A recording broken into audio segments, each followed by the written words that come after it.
When you get that call, had you known the context, the behind the scenes, that unhealthy culture, honestly, do you think you would have made a different decision? I think I can say this. Frank Lampard! Lampard has found the net! Premier League icon, Chelsea legend! I read that your dad was the biggest influence on your career, and then I read a separate quote saying that sometimes I hated him. You know, my dad was a tough man, pushed me very hard on the football front, and it got probably a bit too much. The fear of failure was a huge driving force, but it made me what I was and gave me the career I got in the end. Chelsea fans will be listening to this because they want to get your opinion on what's just happened, because since you've left, we've not really heard from you. I came back here because this was an opportunity to come to Chelsea, a club close to my heart. But I could see in training the level wasn't enough.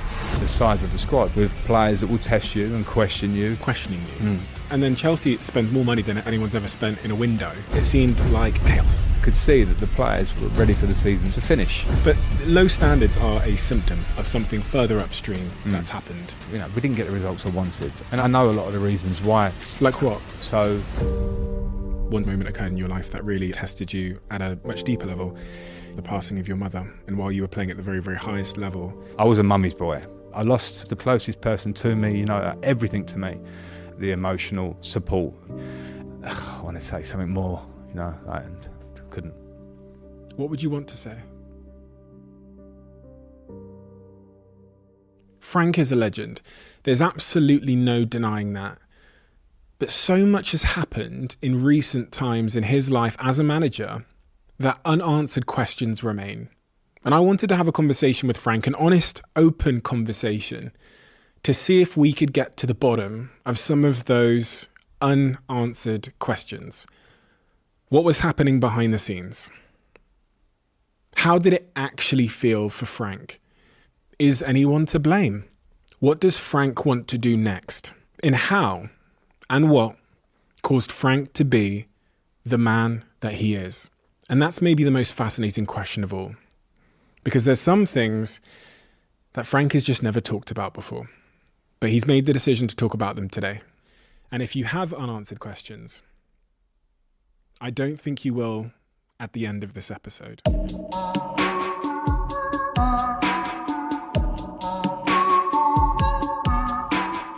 Frank, how are you doing? Really well, thank you. There's always a short and a long answer to that, isn't there? I was waiting for your secondary for that. Yeah. What's the long version of that?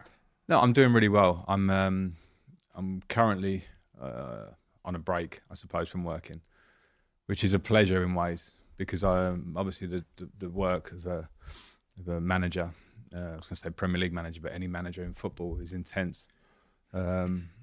So at the moment I'm on a break. It's sort of holiday time for me a little bit, family time, and probably when I'm out of work, I learned this when I left Chelsea actually. I had a year out after that, and I really learned to try to improve my appreciation of when you're out of work. You're fortunate enough to be able to be out of work, whatever that circumstance is, but try and enjoy your family and be very, very present.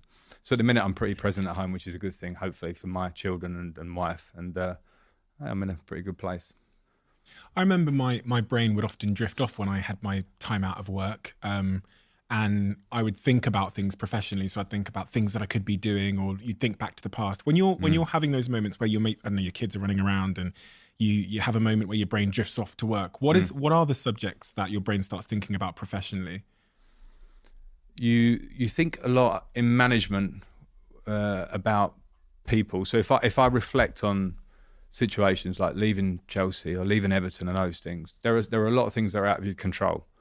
You get to a point where you kind of can get probably 70% of them and lock them away and kind of go, I'm all right with that. You know, results you can't control, but 70% you're okay with. And there's 30% that you kind of niggles at you. That's how I am. And a lot of those things when you become manager are maybe sort of like people things. I think there's sort of tactics and all these things are huge in the modern game. And I'm certainly a coach, I'm not a manager. But when it comes to managing, I don't know, 25, 30 players, managing a building, because you are the figurehead of a building when you're the head coach or manager, I think sometimes when you're reflecting, you can reflect on things. Did I have that? Was that interaction right? Would I have dealt with that right? Could I have dealt with it differently? And hindsight is like the best thing. You know, it's so simple to sit there with hindsight and think, I should have done that. So I suppose I have moments where I go over things like that, but they're all with a yearning to sort of be a bit better or learn that you might have done something wrong, or actually you come to the conclusion, no, I maybe did it right. So, I dip in and out of that stuff. And that probably is, as I say, I wouldn't say I'm the only one, but I certainly am someone that is, I can never control when those moments come. I can be pushing the swing, with my kid, and then my mind goes back to something or thinks ahead to something. And, that probably means that I'm absolutely invested in what I do. Yeah, I can relate to all of that. And I think anybody can. And I also really liked your analogy of once you get to like 50, 70% peace with something, it's kind of resolved as much as you know. Yeah. And then there's other things which feel kind of unresolved, I guess. Or like there's more wisdom to garner from those experiences. Well, I think if you don't get to peace with the 70%, I think you can get yourself in a bit of a mess. I think you can go over everything and correct yourself, and then what is the answer going forward? So I think kind of understanding what you are, and then going, no, that was fine, whatever the result, for a win or for a loss. I've had games as a coach and as a player where we've won a game and I know I got something wrong in the game, but you take the plaudits afterwards, but inside I know I got it wrong. I've had games that we've lost and you get criticism from the outside, and I know my prep was right, in my head. So I think those sort of things you can kind of stack up and go, no, well, that's fine. But then there's always the 30%, and we'll always strive for, and it might be less. I don't know, 30% sounds a big number when I say it. Sometimes maybe it's 10% to try and make you as good as you can be. So I kind of go over that stuff, because when you're out of work, when you're not working and you don't know, in football, you don't know what your next gig is, it's very hard to jump too far into the future because everything looks different there. So how can you stack yourself up as good as you can now? I want to get into all of that, but I want to take a step back, because I think I feel like there's more I need to understand about who you are as a person and your character, and really the foundations you're built upon to understand all of these things, the things we're going to talk about. So what do I need to know about Frank Lampard in terms of the influences and the experiences that shaped your character? The character of the man that sat in front of me, because I've spoken to a lot of people about you in preparation for this conversation. No, but they all seem to sing from the exact same hymn sheet. They all say, everyone says you're just a wonderful man, like a really good, solid gentleman. And it's, people don't know this, but we were meant to have this conversation before. Yeah. But you've just been a total class act in even not being able to come last time because of reasons outside of your control. The way you conduct yourself, you just conduct yourself as a real gentleman. And then in terms of your mentality, when I was reading through your early years, it's clear that there was this real obsession to be better. I mean, Harry Redknapp said that you were the hardest training, hardest working person he's ever worked with when you're a young man. Tell me, why is Frank Lampard the way he is? I grew up in Romford in Essex. So I would call it probably a middle class upbringing, in terms of my dad had been a professional footballer. And so I went through a pretty comfortable upbringing where I was going to school every day, aspiring to do pretty well at school, training pretty much every day and playing at the weekends. So after school, I would go and train at Tottenham and Arsenal and West Ham. At one point, I was training at all three. You could in those days. Now it's different. I was playing cricket. I was playing for Essex as a child. So that was on Monday night, having nets at Chelmsford. And then on Saturday, I went to school, because I went to school on Saturdays, which I was devastated with at the time, as we all were. But that was how the school worked. And on Sundays I played. So my week was so busy, but it was content, very content. In terms of relationship of my family, I had a dad who was pushed me very hard on the football front, very, very hard. He was quite a hard taskmaster. What does that mean in reality? That means that probably I probably started kicking the ball when I was like 4, or maybe as soon as I could walk, but like remembering my early days would be 4 or 5. And then, so that was me in terms of I loved the football. But probably by the time I was 8 or 9, I was probably getting like coached or pushed in what a 15 or 16-year-old might be when they're sort of going into an academy at West Ham, say, where I ended up. As in, work on your weaknesses, go over the park, you need to have more stamina, your left foot's not good enough, your agility's not good enough. So I was like, used to put down the cushions in the front room and have me doing reaction, throw a ball against the wall, react and jump. I'm a kid. I loved it, don't get me wrong, but there were times when I didn't love it. And it got probably a bit too much. I'm not going to cry about it, because it made me what I was and gave me the career I got in the end. And then on the other flip of that, so I had that pushy kind of thing. And so after a game on a Sunday, we would lose, and he would give me some criticism on the way home, and I would be a bit emotional. And fortunately for me, when I think about sort of fate and how things work together to maybe get you to where you end up being, my mother was the flip, the emotional support, the, you know, arm around you, the quiet word. I was a mummy's boy, and that was completely my upbringing. So, as I say, it was pretty comfortable, and in the end, it led to me leaving school with my GCSEs, getting decent grades, and then going to sign on as a YTS at the time, an apprentice at West Ham. I read the quote about your father, I think it was in The Independent, that your dad was the biggest influence on your career. And then I read a separate quote saying that I have an awful lot to thank him for, but sometimes I hated him. Yeah. I stick by that quote. I think you'll probably find it a lot in stories similar to mine. And in the modern day, I think it's changed, because I think parents now, the thing with my story then in a different era was it felt pretty organic. My dad had played. He saw probably a bit of talent in me and pushed and drove in an old school way. I want you to be a player, son, you know. And it was like I think he found a new sense of pride in pushing me there. Now I think some parents get excited about the bright lights that may be, and they push their children. And I think that's another story. But I think mine was real. You know, my dad was a tough man, is a tough man, and he pushed me. And I remember being over a park and it was raining and he was crossing balls for me to head. Heading's never been a strength of mine then and now, so it never throughout my career. And I couldn't connect. I was missing them, and he was shouting at me, and I remember sort of stomping off and being emotional about it. And those things stick in my head. And again, they were the building blocks of myself as a person. So, you know, this isn't a sob story. It's just a reality of what I went through. And as I say, I had a lot of other comfort, so other people don't have it as good. And it was, without that, who knows, in a football sense, if I'd have got to where I got. And how does that, what relationship does that make you have with your work and progress and self-improvement at that very young age? Because you signed at West Ham when you were, 14 years oldish? 15 maybe. 14, 15? Yeah, 15. And I mean, as I said, I read that Harry Redknapp quote that you outworked everybody else. Yeah. What is your relationship with your work from that very young age?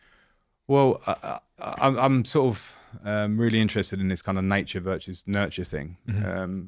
What was in me already was ingrained in me, maybe to be this kind of very work ethic-y kind of person. I think I had, physical capacity. I was a chubby kid, to be fair. I was quite chubby. I had these big cheeks, curtains, as you had in those days. And I remember, I know I needed to get fitter and get stronger. So, and then being pushed by my dad particularly and encouraged by my mum probably gave me this real desire and an understanding that if you don't work, you're not going to get there. And that, that's what I would try and pass on to my children now. But it really stuck and it became me. So by the time of being, 16, as I remember it probably being at West Ham, my early years, I'd probably been forced into a bit by my dad, but I took it on board. So, I wanted to get faster. So he put me in running spikes and I had to run after training, go and run over the back. And I used to hide my spikes, go out the back. So I didn't want the other players to see me because I felt embarrassed. I'd go in on days off. I would practice extra shooting. I would do everything I could to improve. And it probably was, looking back, a desire to be the best. And I was never the best. I was probably like the second or third best kid in pretty much every team that I played in whatever I did, cricket or football. But I had a real desire to, and I also had a fear of failure. And as much as that doesn't sound like a nice driving force, it can be a really strong driving force, I think. Where did that fear of failure come from? I don't know. I think it's in my makeup, maybe. I don't know. It's probably just how I am. I probably have it still these days. I think it can be really positive. It was in my footballing career and it carried on throughout, probably still in my management career. It can probably be the flip of that in my life, because if I fear of failing something, I won't approach it. And that's me. I don't want that. My wife will always, Christine jokes with me when we go on holiday and you want a paddleboard or something. I'm not going near that because I know I'm going to fall off a lot, And so she will laugh at me. So I'm like, you paddleboard, I'll lay on the beach or I'll lay on the lilo or something like that. I actually use the paddleboard as a lilo. That's like, that's the joke. But in a bigger sense in my life, that fear of failure is, and it can probably maybe make me not try things that I should do. But in terms of my footballing career, the fear of failure was a huge driving force. And I don't think it's a bad thing, because I think there's a certain humility to it. And my mum would certainly have been the driver of me as a young person to stay humble, son. Stay humble. Never get too high. Stay there and you'll be fine in your own head. So I think I had a real understanding of my weaknesses. And I thought, well, if I can work on these constantly, and then I started to see results, really step by step. Sometimes you go back, you go forward a few. But I can certainly say, looking back at my career from start to finish, I didn't leave anything on the table in terms of work ethic and training. You know, and I don't want to sound like an absolute machine. There'll be days when you get older where you come off it a bit, or you start to find life affects you in different ways. But when I look at my peers in football, I certainly had a training ethic that at least stood right at the top. Whether, you know, others can say the same maybe, but I felt that. I mean, that's the Harry Redknapp quote. He says that during his career, he never met anyone that trained as hard as Frank. He would be out there on a winter's day practicing shooting for hours, left foot, right foot, etc., etc. That fear of failure, though, I can see how it becomes a driving force and makes you stay out there on a winter's day, left foot, right foot, and leaving no stone unturned. But with all these things, there comes a cost on the other side of the coin, right? And you talked about the paddleboard thing, which is that like kind of, if I don't do it, then I won't fail. But one of the things that I was assuming is it would also make you quite a chronic overthinker. Yeah. Because I think people that have that fear of failure, they try and think their way through a situation before it happens. Yeah.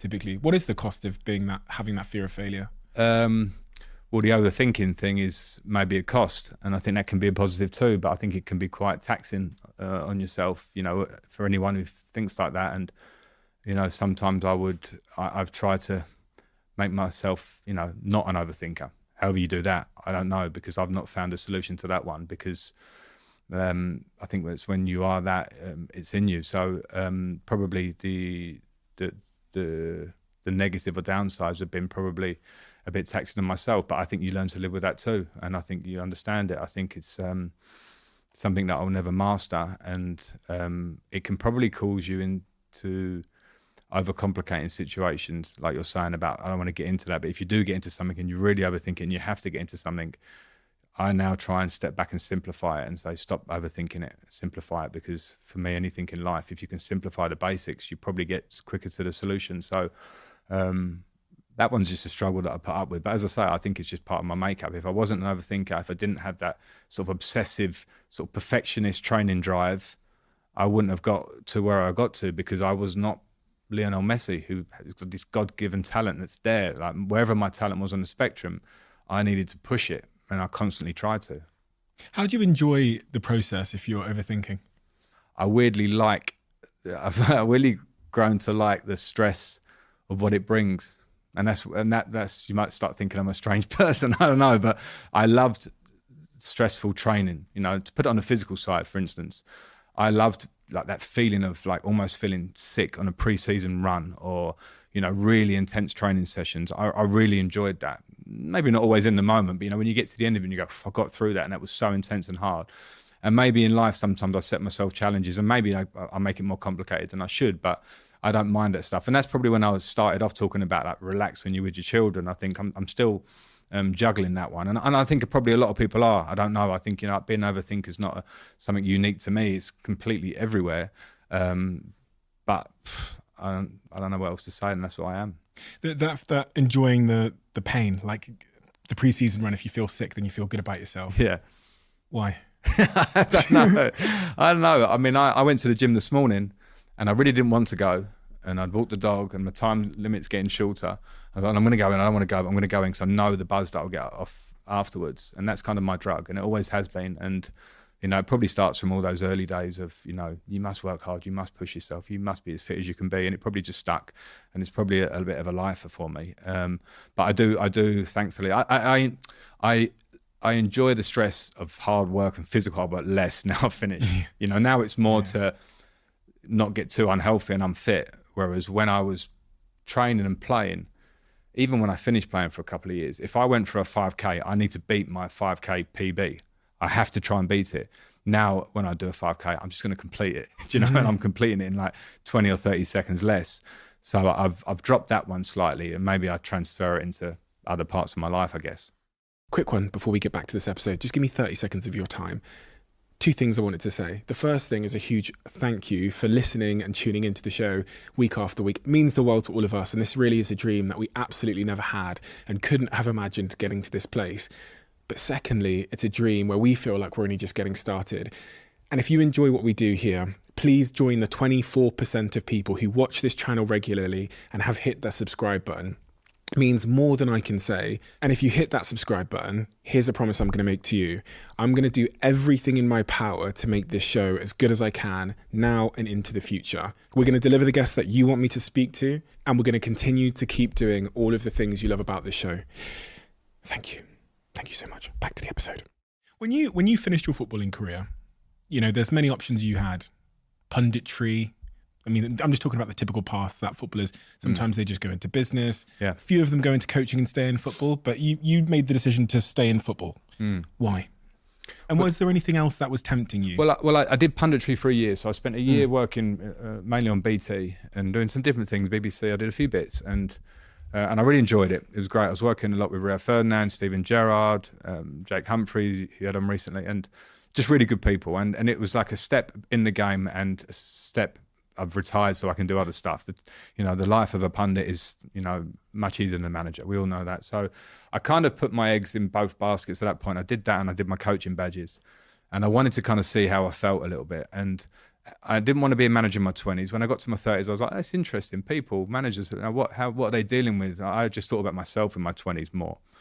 And then when I finished, I did my coaching badges. I started to quite like it. And then I got an offer out of the blue to go and manage Derby County. The owner, Mel Morris, kind of went out on a bit of a limb. He was speaking to Harry Redknapp, who's my uncle.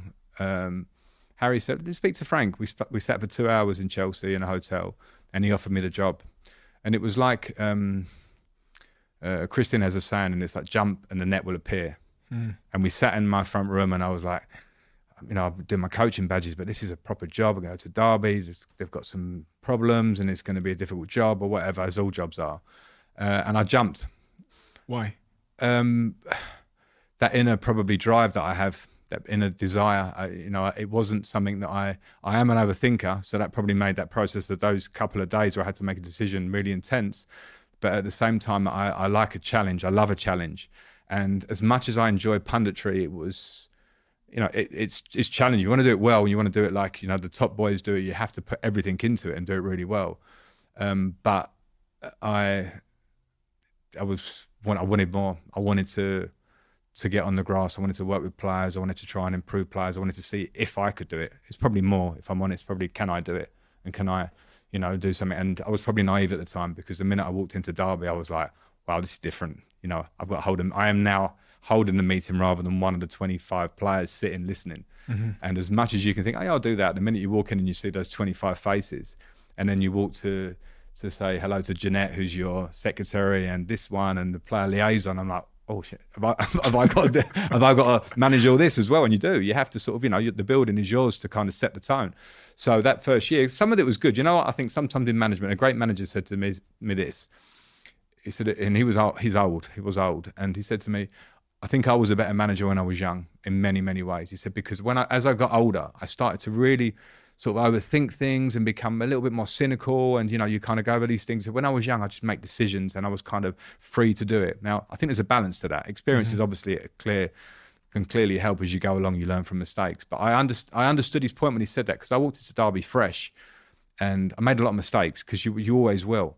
But I also had a freshness and a bounce and a feeling inside me that was kind of like, I want to take this on. And even though there's moments of fear, you know, that kind of, when you feel like a bit of imposter syndrome, should I be doing this? And you've got to hide it. Like I remember having the whistle for the first day in the training pitch going, I'm going to blow this at the end of training. And I've been used to hearing about coach. This sounds so stupid. I've been used to hearing coaches go, shh, end of the session, stop. I was a bit like, what kind of whistle am I? I didn't want to do like a little, you know, and I remember going, you know, like, so let alone like I've got to pick a team and set the tactics and set the tone. I was about all those little things. And I think if they're honest, I think, you know, people in business, yourself, have all had those the most simple things where you're sitting there going, wow, that little basic thing that I didn't consider is now in my head. Yeah. So I had a lot of those. And it was, you know, we got to the playoff final, we got to Wembley, we lost a final against Aston Villa to get to the Premier League.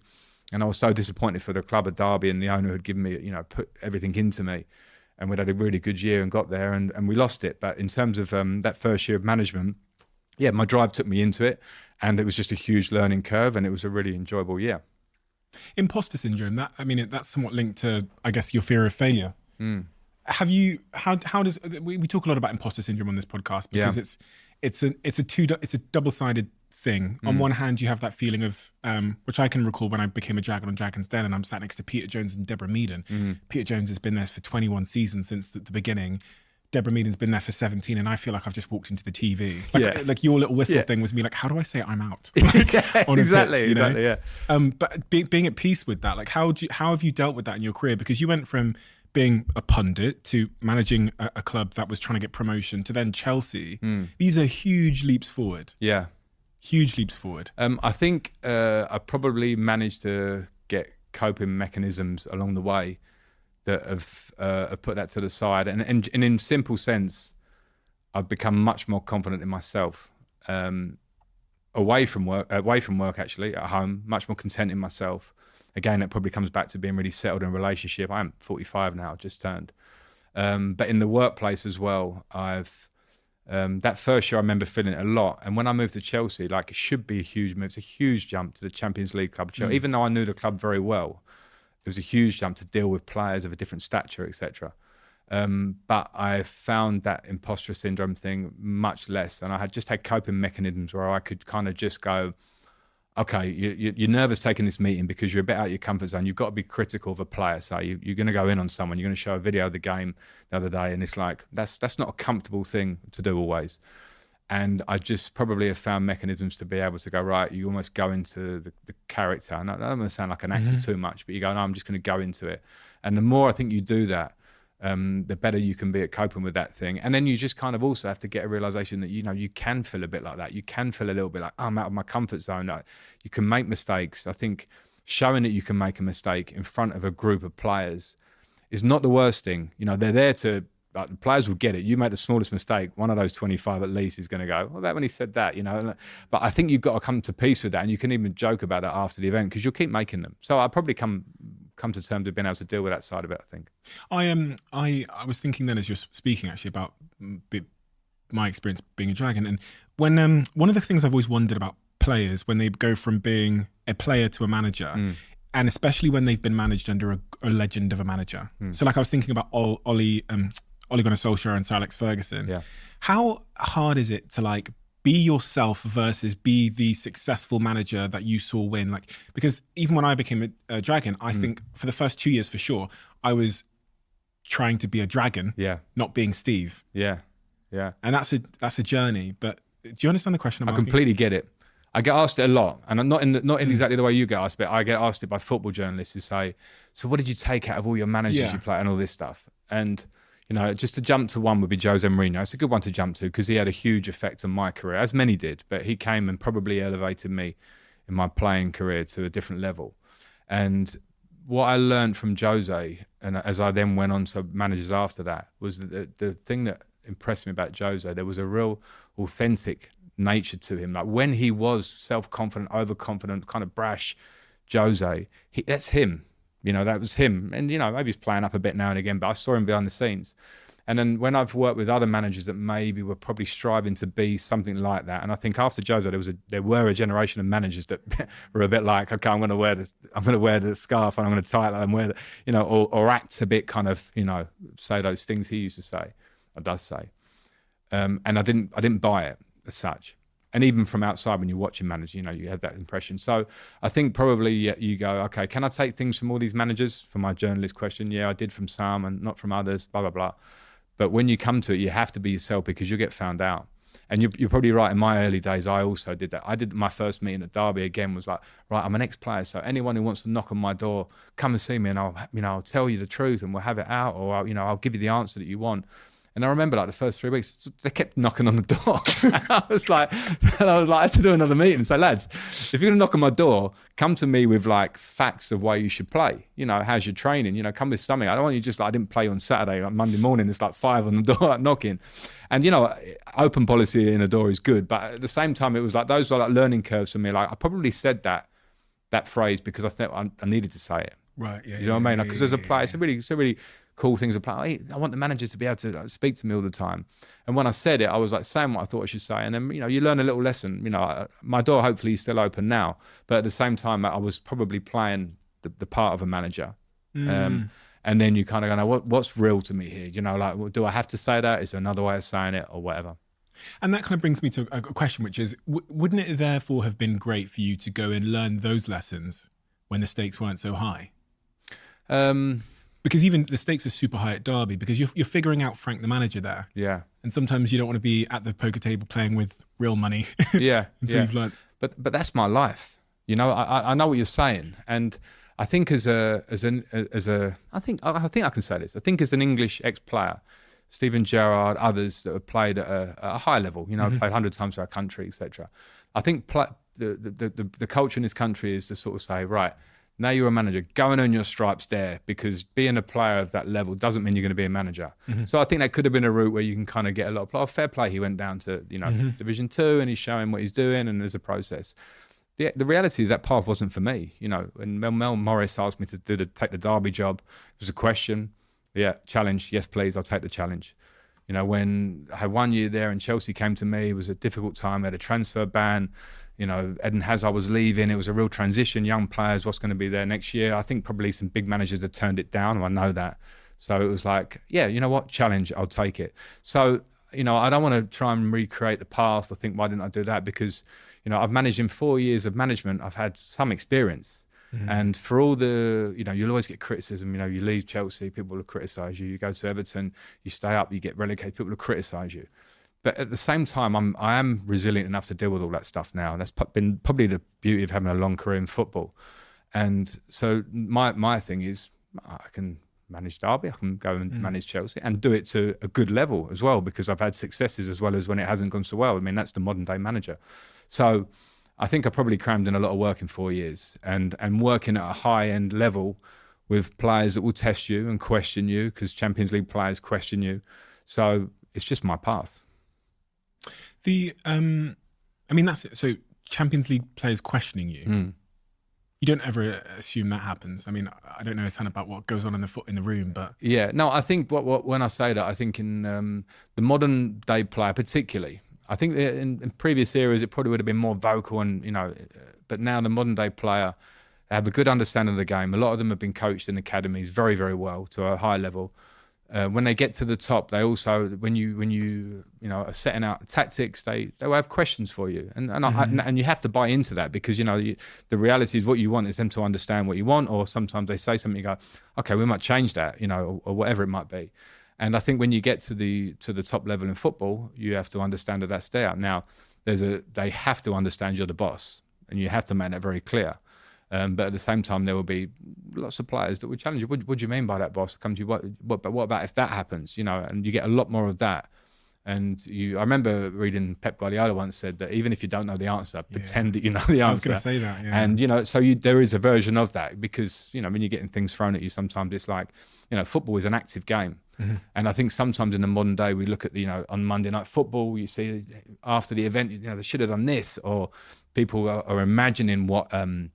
You know, Pep Guardiola or Jurgen Klopp or fantastic coaches are doing, and it must be this amazing, complicated thing. For sure, they're amazing coaches, but it's an active game. So if you can give a good message, then the rest is down to the players at the same time. So you just have to prep them as well as you can, but they will challenge you.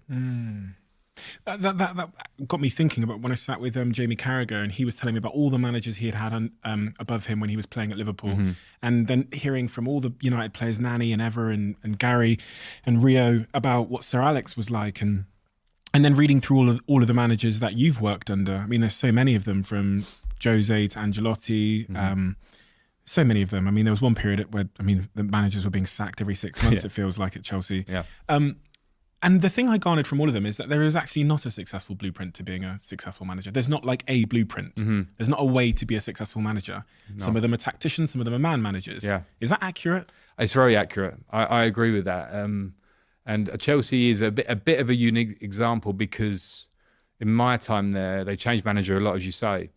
And I don't think that's the most productive way to run a business in an ideal way in terms of football, because in an ideal way, you kind of go, we trust in this manager, let's work with it. Here's the idea, we're going to go with it. And of course, it's the prerogative of the owners to change that. What we did have at the time was a fantastic unit within the dressing room of high talent, high personality that led the dressing room. So we had a great team and a great squad. And when I say that, we had a spine of players of John Terry, myself, Peter Cech, Didier Drogba, Ashley Cole. I could go on. And there were personalities that sometimes would clash. but we knew our place. We knew we could rely on him. I knew that I would run for him and he'd run for me. And we also had high talent of a player that Didier Drogba would score in every final pretty much. So I think we kind of like bridged that gap of changing managers. And so I think when you come back to the question of, great managers, I think sometimes it's a case of compromising with what you're working with. You have to get the people skills right. And that's the first thing I learned as a manager. The difference from playing is that you have to deal with people. You've got to try and inspire every player within that group and inspire the collective. So every player will have a different motivation. It might be money for one. It might be, I want to be the best striker in the world. It might be, I want to be in front of him because I don't like him. Whatever that is, you try and tap into. And I think the greatest of managers, my opinion, and I played under, as you say, a lot, and I'm trying to be one, is that they give you something that you believe in, that you can strive for, and you all buy into. And sometimes it's a messy process. You watch Man City lift that treble just now, and you lifted the Champions League. There will be so many things that we don't know behind the scenes. This player's unhappy. Pep had to do this. All these things that come together and give you that amazing moment. And I had that as Chelsea as a player. And so for you to say, go on, tell me what a great manager is, and me to go, here's an answer for you in 1 minute, it's like impossible to say. Man management, that's what all the United players said about Sir Alex. It's the only thing that they all completely agree on. They would say he was the best man manager and an inconsistent leader, which is an interesting concept. And what I mean by inconsistent leader is he would treat Gary in a different way to Nani, to Evra. And they all told me these stories, and Rio as well told me about when Sir Alex brought that bottle of whiskey to his ill grandfather's bedside. And Rio doesn't know how he knew the favourite brand of whiskey and how he knew his granddad was ill. Gary told me he used to tap him on the shoulder and say, think about your grandfather's shrapnel, which is still in his shoulder when you go out there today. That kind of bespoke, tailored approach to leadership, which seems to be Sir Alex Ferguson's highest accolade. Sure. And I think that runs into the modern day. Like, we get very caught up in tactics, and rightly so. The game's moved on from those days tactically, but those people, and you'll know yourself, inspiring people, and as you say, to be bespoke and kind of individualize it and look within the group and have moments. Because, if you ask me about my career, you go like, Frank, what do you remember out of those 20 years? Like, do you remember the meeting where Jose, played you a bit higher up? I wouldn't. You said, do you remember the time that Jose said those words to you that inspired you? And it could be like one sentence. I go, yeah, I remember that. Do you know what I mean? Like, things that stick with me that I remember that made me go, I'm gonna run for this man. He's gonna make me better. And I had that. And I think so. What you just said there about Sir Alex Ferguson, I think the great managers have. You look at, and they have it in different styles. Pep Guardiola, Jurgen Klopp, everyone will have a different style of that, and that's a huge part to their success, I think. What do you like as a manager? If you had to do like a self-assessment, I think you got to ask somebody else that. I don't know. I try and be close to the players, as I say, my open door thing. But at the same time, I think I try and find a balance. I think the important thing for me was when I became a manager was to not expect any player to see it how I saw it, or train how I trained, or whatever, for good or for bad. And you have to, that's, I think, a bit of a skill which, Sir Alex probably had perfectly. So I try and be as close to the players. I try and learn all the time. I'm a coach. I want to coach on the pitch. I think my biggest pleasure is coaching and improving players, and particularly young players. And I've had the fortune to work with some really good young players. At Derby, I had Mason Mount, Harry Wilson, Fikayo Tomori, and then at Chelsea, obviously Tammy Abraham, extra ones, and Everton, Anthony Gordon, etc. So I think they are the real sponges that are a real pleasure to work with, and I love that part of it, being able to speak to them. And you do find, and it's a reality, and I remember being an older player, you're a bit more cynical. When you're a younger player, you're like, they're like a blank canvas, and you can, push them and try and push them and that. So I'm probably quite intense with the younger players. I try and be, as I say, inclusive in that, and I'm always trying to learn. And trying to be me. It's a hard answer, that one. I think you'd have to ask, maybe a member of staff or a player. I'd pick the right player, because you probably get different answers. Because when you work with, I worked at Chelsea recently with 30 players. You pick 11 for a game and like 8 subs, and the subs, 8 outfield subs. The subs don't really like you because they're not starting, let alone the other 10. So it's a really hard balance for the modern squad to get there. But you have to try and make it inclusive, because if you're going to get anywhere, you've got to go all together. And that was one of the problems probably in Chelsea this season. 30 players it's not possible to manage that. On the other, this is even a more difficult question. What are you trying to work on then? What are the areas of, as a leader, as a manager, you're trying to work on? Because I can think for myself, I can think of a number of areas where I go, do you know what? That is still somewhere where I have a recurring, when I reflect in hindsight, I go, fuck, I need to get better here. What is that for you? Quite a few things, I would say, because the overthinker thing comes in again, and I'm a bit of a perfectionist, so I always want to try and improve my tactical and the personal touch and those things. But I think when I came away from Chelsea, I realised that I needed to delegate time better. That was something I was certainly not great at. You have your staff for a reason. They're there to support you, and at times they'll be better than you at certain things. So give them it, and give them that. You obviously oversee that thing. And I probably spent a lot of time trying to be across everything, whereas really I probably could have come back from that and saved my own energy. So I think I certainly try and improve that side. I did between Chelsea and Everton for sure, to try and save that. I can be pretty overreactive sometimes if I see things I don't like in terms of, and when I say that, it's always effort or standards. And I think I am, that's one of the things I'm biggest on, is that, if you are going to make a mistake in a game, I've got no problem with that. If you are going to not run for your teammate, if you're not going to train through the week with an idea that when I train on Monday, that's got a direct relation to what Saturday is going to look like, if that feeling isn't there, then I probably can either get upset with a player or maybe kind of distance the player.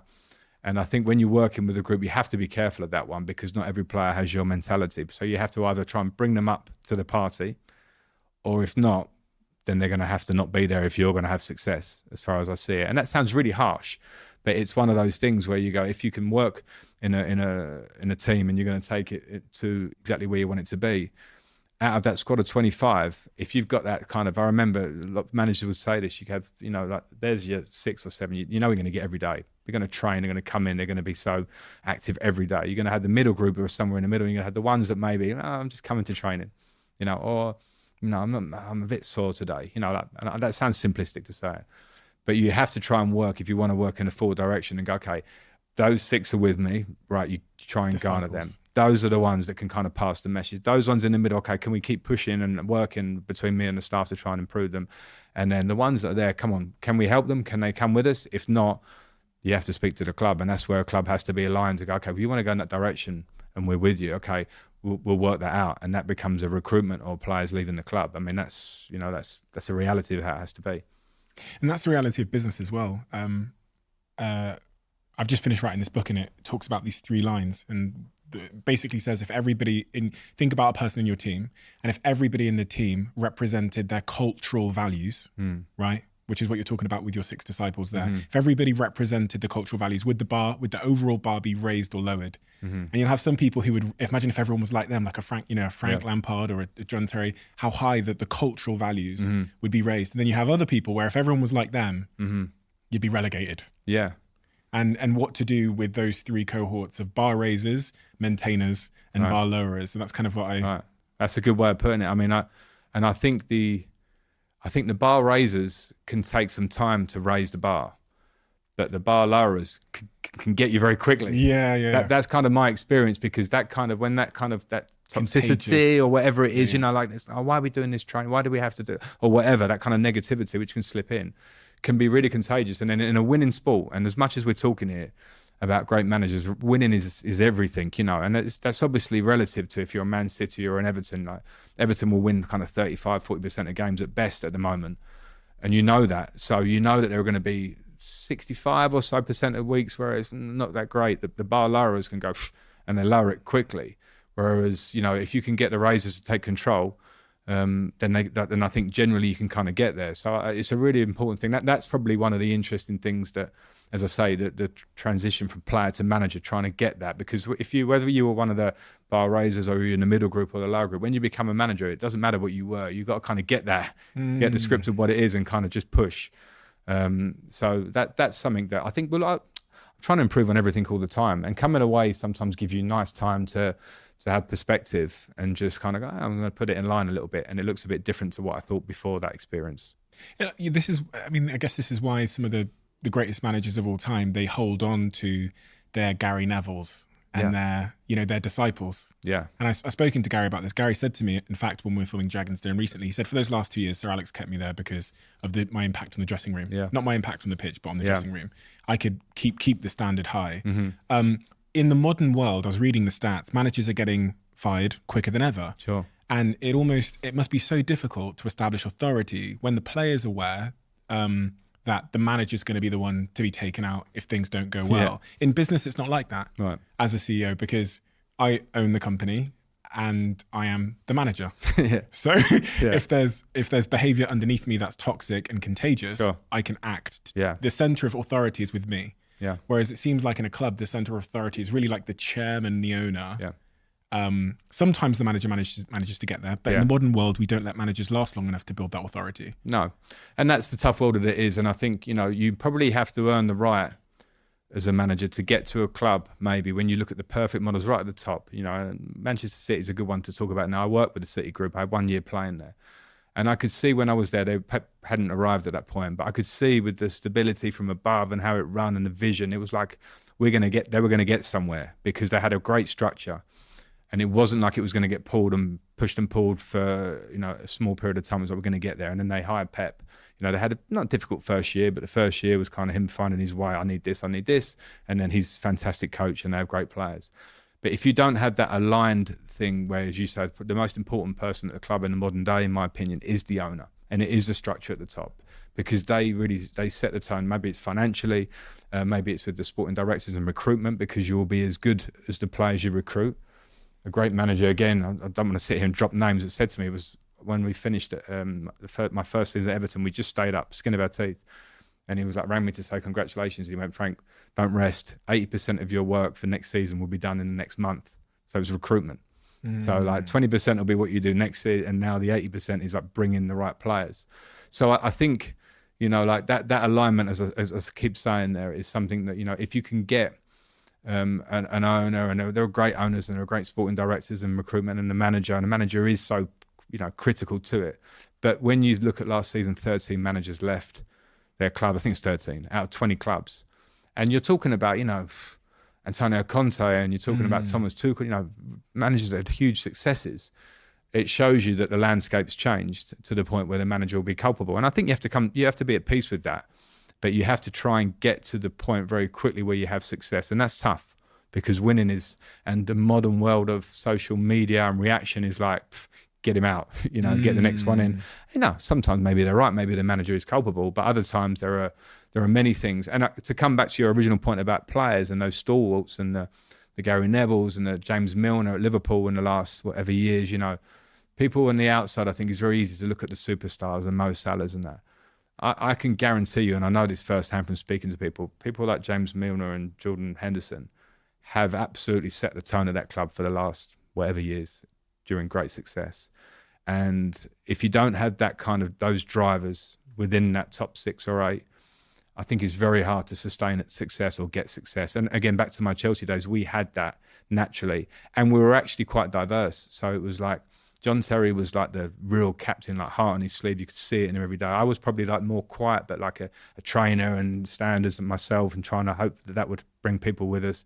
Didier was this sort of charismatic from the Ivory Coast and kind of brought in, that section of the dressing room, and he took Petr Cech spoke 5 languages. Ashley Cole was such a nice lad and this, best left back the country's probably ever seen. So we had this amazing group. And like, if others aren't going to follow that, then very quickly it was like, you're not going to make it, regardless of the manager change. It's like you won't survive the dressing room, and that's kind of how it was. It reminded me of a quote that I've said on this podcast before, which is, when the culture's strong, the new people become the culture, and when the culture's weak, the culture becomes the new people. Right. Because when you have that core of disciples, someone coming in, they'll stand out so much if they don't fit in with you, Didier, Frank, etc., that they'll instantly be expelled. But when the culture's weak, someone will come in and they'll actually influence the dynamics. And that's when you're really, from my experience in business, is when you're really, really screwed. No, that's interesting, because I think in football as well, because it's so topical, there's so much conversation around it. That, I managed Chelsea for 7 weeks, I think I did. And I spoke a lot about standards, and I was am I saying standards too much? I saw you say it in every post-match. Yeah, I know, and it wasn't like, I'm not trying to be clever and go, this is my line now, standards, but it was like, it was very evident to me when I walked in, because,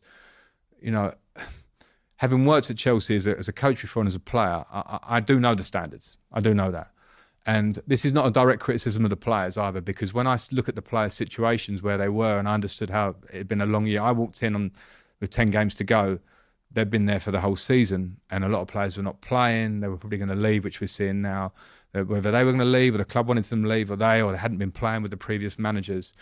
And I could see in training that the level wasn't enough. It wasn't enough to go and get a result at, whoever you might want to say, at Brentford at home or let alone Real Madrid. It wasn't enough. And I can say this now because I said this to the players. And again, it's not an individual criticism of the players, because I also, when you're trying to say you want to be a manager, you have to have a personal understanding of like human nature. If I'm a player that's not been playing for the last 7 months and I think I'm leaving in 4 weeks' time, I'm probably going to struggle to motivate that player. I haven't got a magic wand to motivate that player. So I think it was that probably my biggest learning out of Chelsea was when you talk about standards and culture. I think people go, well, he talks about his standards, what he talks about his culture. And I maybe I had to catch myself on and not say it every interview. But at the same time, it was, if you don't have a building block of standards, then that winning culture that everyone goes, what's winning culture? You go, well, I'll try and explain it to you, but it has to start with a basic standard. And which for me is always like train to a level where you're going to push your teammate, he's going to push you, and then we're going to be as competitive as it can be. We don't have to win. Not every team can win. This Manchester City pretty much win the league every year at the minute. So what's success for everybody else? For Brighton, it's coming 6th or whatever. For Newcastle, it's like, wow, Champions League. That's huge success. So everyone has a version, but my guess is those teams that have outperformed, they've got something there which is a basic standard that they just build on. And, to be fair to Chelsea, they're in a position now where that needs to be worked on again. It's a transitional time. That brings me to the quote you said after your Newcastle game, which was, the standards collectively have dropped. I can be honest now, because it's your last game. I might not see them for some time anymore. But low standards are a symptom of something further upstream that's happened. And we saw this at Manchester United. I'm a big Man United fan. I've seen a decade, 5 years of just like chaos where we've got these amazing players, but 1 + 1 = 1.5. We call it diseconomies of scale. Yeah. In great culture, 1 + 1 = 3. Where you can make great average players together play amazing, the football of their lives. The furthest upstream thing, where did the standards start to slip? What is the thing that happens in a club like Chelsea, in your experience, when you went back there, that had caused that dropping of standards, which we now saw on the pitch with your sort of 10 games there? Well, I think when I was tongue-in-cheek, by the way, when I said I'm not going to see them again, because it was a bit like, as I say, I wouldn't say I hadn't said it to them, and I've said it a few times. But the position of it was that, and I think the biggest thing about the standards thing was the size of the squad. It was the motivation of players that you're going to not play, or you're out of the Champions League squad, or these things like, it's like asking, one of you, I don't know, you maybe love doing this. This is like one of your great moments. I want to sit and you want to speak to all these fantastic people that you speak to. Go, thanks for your prep, Steve. And now Peter Jones is going to do it. You know what I mean? You're like, cheers. Do you know what I mean? Like, how long are you going to go with that? Yeah. So, and I think in football, that's a challenge with 20 or so players, which is the modern squad.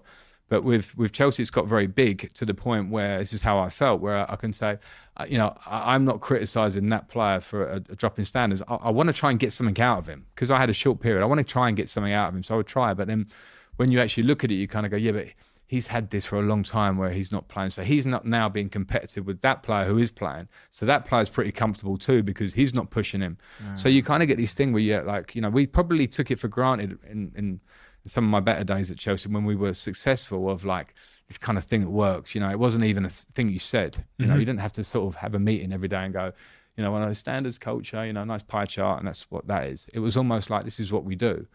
And at the minute, sometimes for whatever reason, there's a transition of maybe new ownership. Not everything was perfect before the new ownership. I was there before the new ownership as well. Like, to find consistency, as Chelsea would really want, of winning Premier League titles and challenging, has been a good few years now. So I think that getting the squad right, being able, probably a fresh voice as a manager coming in now, who's obviously a fantastic manager with a great record, to come in and go, no, this is the way.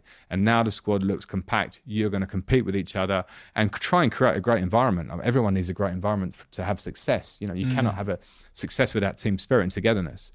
So when I got there, I could just see that the spirit and the togetherness was not there. And it was nothing bad. It was not bad to go through the week. I could just see, like, you have to train elite to be elite. You have to. And that's not, the modern day players play every few days sometimes. When I say that, it's not like, show me how many sprints you can do every day. It's like, okay, if we're doing prep tomorrow, give me that intensity of thought about what this is for you, and let me see it in your face. But then at Chelsea, when you did that, you had to go, right, if I want to really focus on the 10 or 11 for tomorrow, that means I've got to have 18 players over there. And you kind of saw the body language as they walked off, some of them, that they were like, again, because they've been having it all season, some of them. So on a human level, I completely understood. And in the end, it was like I came back here because obviously this was an opportunity to come to my club, Chelsea, a club close to my heart. But as soon as I got in, I realised that probably I thought, you know what, 30 players, I can motivate in 6-7 weeks because it's not like a long-term thing. I can come in and be fresh. But in terms of when I came in, I noticed very quickly that some players were probably thinking about this season's going to peter out and what's the future going to look like. And that was a difficult situation. It never crossed my mind that the size of the squad has such a big impact, but it makes perfect sense because you need that sort of healthy competition. And I believe your first team was it 32 players? Yeah. Which is more than you're allowed to register for the Premier League or Champions League. So you had this kind of surplus of... A lot of players. A few are always injured, probably, so that comes down a bit. But it's a surplus, and it's a surplus of... the makeup of the squad is international players generally. There are a couple of young players, but when you try and build a squad, it would be like this is my core kind of 15 or 16, and then you go and maybe these two experienced players that might not need to play every week, and then we've got these kids that are waiting and they're like just happy to be there. They want to play. They're going to be training, and if you give them an opportunity, they'll be like. But when you have like international players in a big number, then of course you're telling internationals you've got to stay at home. It's not easy, and to have the conversation every Friday with them and get them lined up coming in is also not easy for your own energy. Do you know what I mean? So that's not easy. I don't care what kind of a man manager you are. Like it's like next you're not playing, okay. Next you're not playing. Like however you try and box that up to a player, eventually they'll probably go, I know I'm not playing. Stop telling me this shit. Do you know what I mean? So I think that was an interesting learning curve for me. Like an interim job is what it is, and I kept getting asked. People, it was kind of frustrating me at times. Like, are you finding this so hard? Are you finding this so hard? I was like, you know what? I'm back home in a club that I love. A fantastic training ground. I'm doing everything I can in this job to try and improve it. But I knew behind the scenes there were a lot of things that, myself and my staff, we want to improve. We want to coach. We want to sort of when you lack those basics. And as I say, I think. There's an understanding in the club that it has to change now. I think it has to change. Then, if you lack those basics, then it's really hard to get where you want to get to. How does that happen though? So there's these 32 players, and then Chelsea spends more money than I think anyone's ever spent in a window, in that sort of January window. You bring in all of these players on these long contracts, which I've never heard before. I think it was like 8-year contracts, and they're all like class, amazing individual players. Is that because the new owner doesn't understand those dynamics of football? Because that's what it seemed like for me. I thought either this is a genius or an idiot. Yeah. I don't want to criticize anyone like on a personal level, but as a fan looking and I go, signing these players on 8-year contracts, they're great players spending all this money. The impact on culture when you just throw stars in at such quantity. Yeah. It looked like inexperience and naivety. I think that's understood now in terms of what it's meant with those 30 players. And I think you've seen that now in that already. I think 6, 7, 8 players have left. So I think, but the intentions are certainly good. I know that because the owners gave me an opportunity to go in there and I had a good relationship with them. Their intentions to do a good job at Chelsea are amazing. They want to take the club and be the best. They have great intentions. So now I think those younger players, now with a new voice, a new manager, the squad coming tighter, I think they'll have a greater chance to show what they've got anyway. And they're talented players. And, I remember being in Chelsea when Eden Hazard arrived. And pre-season, it was like, is this kid, he was a bit lazy looking, and he was a bit kind of strolling around. Is this kid definitely... And then that first season, it was like, oh no, he's really good. And then on the second and third season, like, no, this kid's one of the best players the Premier League's seen, or whatever. Thierry Henry, Didier Drogba, like, you can go through all these players who are like absolute legends. Now, if you're asking, those 5, 6, 7 players to come in and hit the ground running in a difficult moment for the club, it's understandable. So I think as a Chelsea fan, you look at it and kind of go, right, okay, that is positive. There's talent there. Okay, it needs to be worked with. Now I'm sure that you can see the squad's getting trimmed. And as I can say, hand on heart, the intentions of the owners is absolutely, they've spent that money because they want to do well. Now, if they're going to address the situation a bit, that's their strategy going forward. But I do think, you'll see players like Enzo Fernandez, Mudryk, and these players, Madueke, young players, they're going to develop and they're going to be big players for the club. You have to get the structure right and the strategy right going forward. My thing is that adding 6 or 7 of these players all at once, pretty much halfway through the season, in a squad that's already struggling to figure out who it is under Graham Potter. It begs the question, like, who's doing the recruitment here? Because at other clubs, it's a much more it seems like a much more strategic and intentional and football-driven approach to recruitment. Whereas from what I saw at Chelsea, and I have actually spoken to some people at Chelsea who are involved in recruitment, it seemed like chaos. Yeah, I mean, I wasn't there for that period. Right. So that was I got there in April, and so January was the last window, and obviously they spent last summer. But I think the change of ownership, and then obviously some people moved on who were in the hierarchy of the club, and so there was changes. So there was a big change of structure. So I think you have to give some time and some leeway for the process. And there certainly now are sporting directors and recruitment people in there, having worked with them, who are very talented, very hungry, good to go. And I think now it will be up to them to take the club forward. They haven't signed bad players. I think this maybe the strategy of bringing them all in at that time, looks a bit excitable at the minute, as in terms of there's a lot of players for success. But I think probably there's a long game, and I think there's a plan. And I think probably most huge clubs like Chelsea have had a version of what this period is. Manchester United, you mentioned there, Arsenal for quite a long time, Liverpool for periods, So I think we have to give definitely. I think to overjudge now, when I think they have signed some good players, would be to be overcritical. I think at the moment, I think the proof will be now how these players develop once now it feels a bit more settled going forward. I think that's all true. I think what's the optimal way for player recruitment to happen in your opinion? Because you often hear about these stories of where an owner will take charge of a club and then they'll just decide who they want, which is probably what I'd be like if I was an owner. I think I would, I'd like Football Manager. I think I'd just buy who I want to buy, who I think looks good. Manchester United suffered with that. It felt like our decisions were commercial decisions as opposed to footballing decisions. Then when Eric Ten Hag's come in, it feels a bit more like it's football decisions.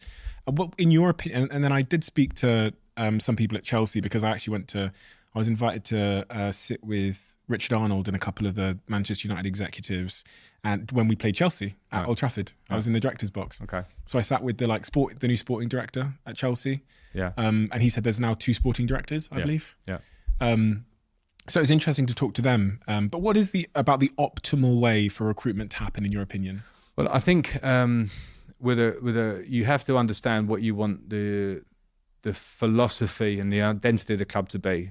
So, for instance, I think Manchester City are quite firm in the idea when the Pep Guardiola's come in, and the sporting directors have worked at Barcelona previously with him, that this is how we want to play. This is a manager that's going to deliver that style. So here's how we recruit for that style. Chelsea's always been a bit different for me. The beautiful game, the tick-attack, as you call it, Man City, has not been Chelsea style. It's been more of a winning machine in a different kind of way. In my day, it was more of a powerful team that was probably, we were good on the eye, but we were not that kind of, pass. We were like powerful and effective. So I think you have to understand what you want to be. And once you get to that point, the first thing is to recruit a coach that, works within that. And, that's the kind of coach you want, because this is what you want to be. Those conversations are an interview process. And then once you get to that point, I think the recruitment has to be joined up, depending on how active the owner wants to be. And I respect and appreciate active owners. It's their clubs, their prerogative. And then the sporting directors and the manager, and then obviously recruitment, which brings all the data analysis into the picture, and it has to be joined up, and you have to be all very confident by the time you want to bring in a player that you're going, this is the player we want to bring in. There are always 1 or 2 or 3 options, because you may not get target number 1, but I think you have to be able to recruit for the style that you want to be. So the coach really has to have a big buy into that as well. But you, as a coach in the modern day, you understand the process. I appreciate being aligned and having other people, not just responsible for who you're bringing in, but also like giving me something that I don't know. I'm not there siphon through the data. They have to show you that data, and here's the reasons why, the videos, people that have watched them, and also the personality of the player. Because not to say you're going to sign, 10 James Milners because their character's amazing and their professionalism, but you need to know that they're going to come in and the dressing room they're going to be good for the dressing room, and they're going to help in terms of how you drive forward in terms of their personality. One of the key questions I want to answer, and I wanted to ask you today, is like, what would have had to happen to avoid the situation where you had that unhealthy culture at Chelsea behind the scenes, and when you came back in as the interim? What could you have done to avoid that happening? Say you were if you could, in hindsight, have a wand and correct things that were done. I get the first point, which was about smaller squad size. What else? What else avoids that? Me scenario? from my first day in there. You're a genie, and you can, knowing what you know about what you inherited there. What would have had to be done previously to avoid you inheriting that? Smaller squad is the first thing that I got. Yeah, smaller squad. I mean, some things are just a bit, like there are phases, and I think Chelsea, they won the Champions League. I left. They won the Champions League like 3 or 4 months after I left, and at that point you kind of go, okay, where's the next move? And you kind of go, how was recruitment then? What things worked then? And maybe some players left during that period. Maybe in terms of recruitment, you wanted to bring in maybe some people would be like the future in terms of when I was at Chelsea before, I wanted to bring in Declan Rice. I was like, this kid's going to be the captain of Chelsea for the next 10 years. It didn't happen, but anyway. But I think in terms of those things, it's hard for me to sit here and kind of dissect other people's work in that period in between. Like I would have maybe had an idea. It wasn't my idea because I'd already left the club. So maybe like when I came in, it's really hard for me to kind of dissect all those moves. I came into what I came into. So, I think it'd probably be a little bit casual for me to kind of go, they should have done this. It's a hindsighty one that's.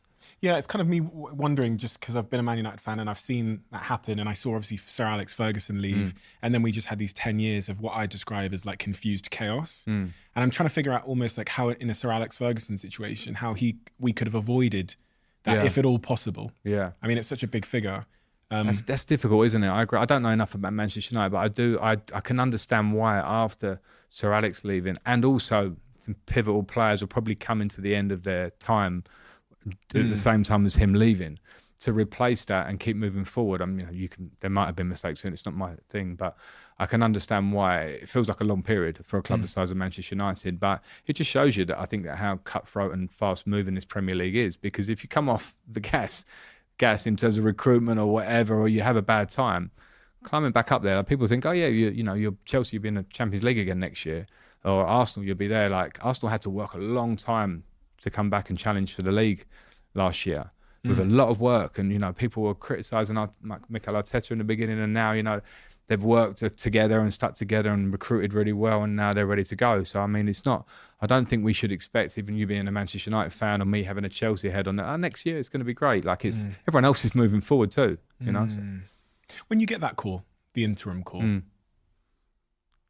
you've just left Everton. Yeah. You're out of work. Graham Potter's been released from his responsibilities. What's going through your head when they say, we want you to come back in and take an interim manager role? If I was a fly on the wall when that phone call happens. You nearly were. Yeah, I was. We were going to do this. Yeah. So I know, I mean.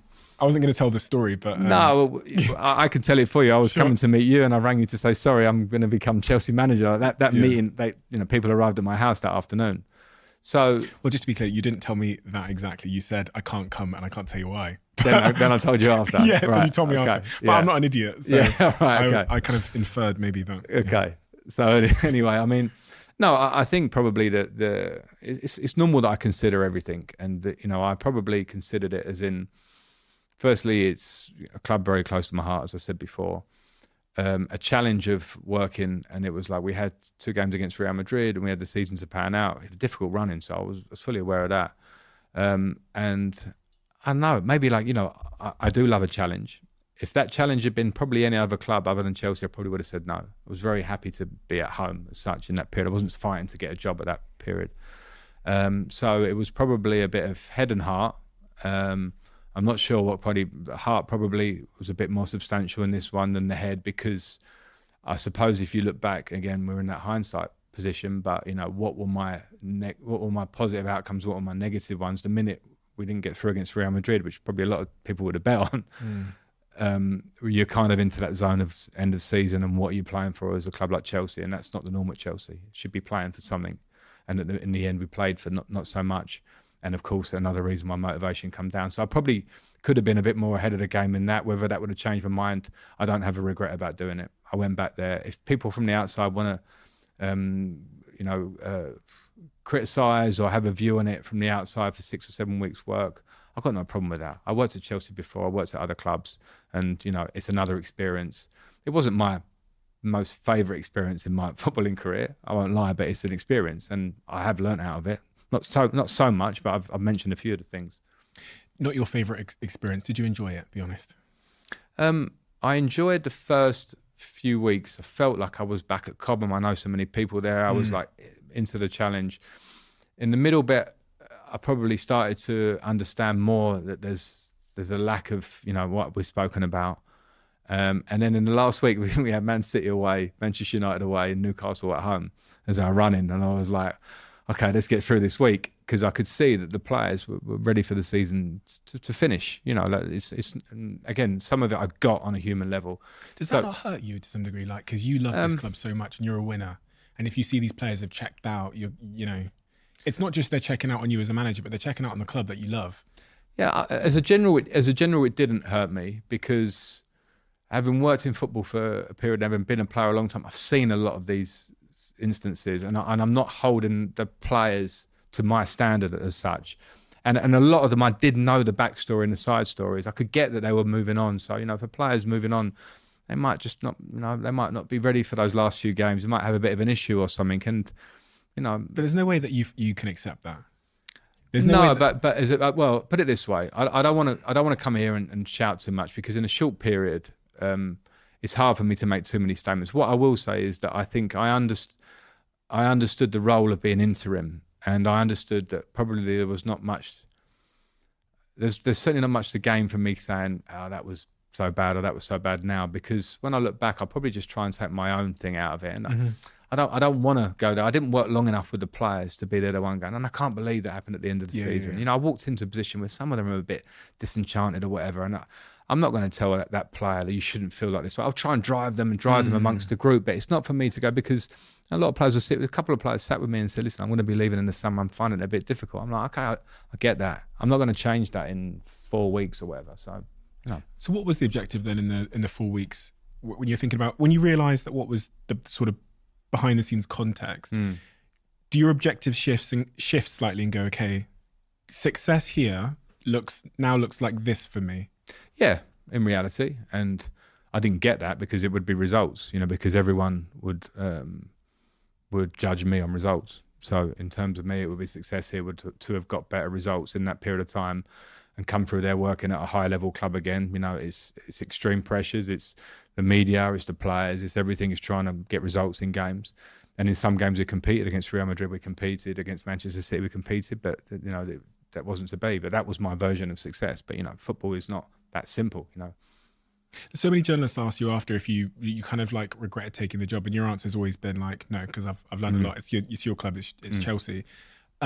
However, had you known the context, and this is only something we can know in hindsight, we can't know it in foresight. If there was some magic genie that could have shown you the context, the behind the scenes, the dynamics, the 32 players, the culture, honestly, do you think you would have made a different decision? Because I think I would have. Yeah. But we don't have hindsight, obviously. It's a magical thing that... Yeah, but I think probably, and you might think I'm wrong for saying this, but you would probably be taking some emotion out of it from my point, and also just how I am about the challenge of going into that. So if you say, all right, all the context is here, Frank, but you're not going to know what the results are yet, but here's all the context. This player is disenchanted. I kind of knew that. This is how it's working. I would be like, okay, this is what I've got to work with. Can I get results?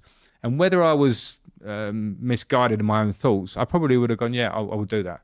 If I've got to be honest, it's too easy for me to say I wouldn't have done it for that. And nobody gave me that, what you said. If we had that in an ideal world, I understand what you're saying. And again, that's why people might look at it.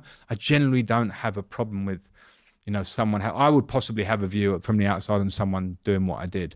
I don't think it's changed the world. I think I played for 13 years at Chelsea. I coached them before in the Champions League for 2 years on the trot. I don't think that whether people want to have a view on me, I don't worry about that. I went back for that challenge at that period, and we didn't get the results I wanted. I know a lot of the reasons why.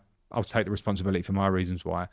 And that was it. I don't have a big issue with it. It's like, because it's Chelsea, it's so topical. You manage Chelsea, one of the biggest clubs in the world, and it's one of the clubs that takes so much, especially in the Roman Abramovich years, so much interest, because there's a turnover. You lose 1 or 2 games, and it's like, oh, what's happening here. So, you know, it's I'm big enough and strong enough to handle that stuff.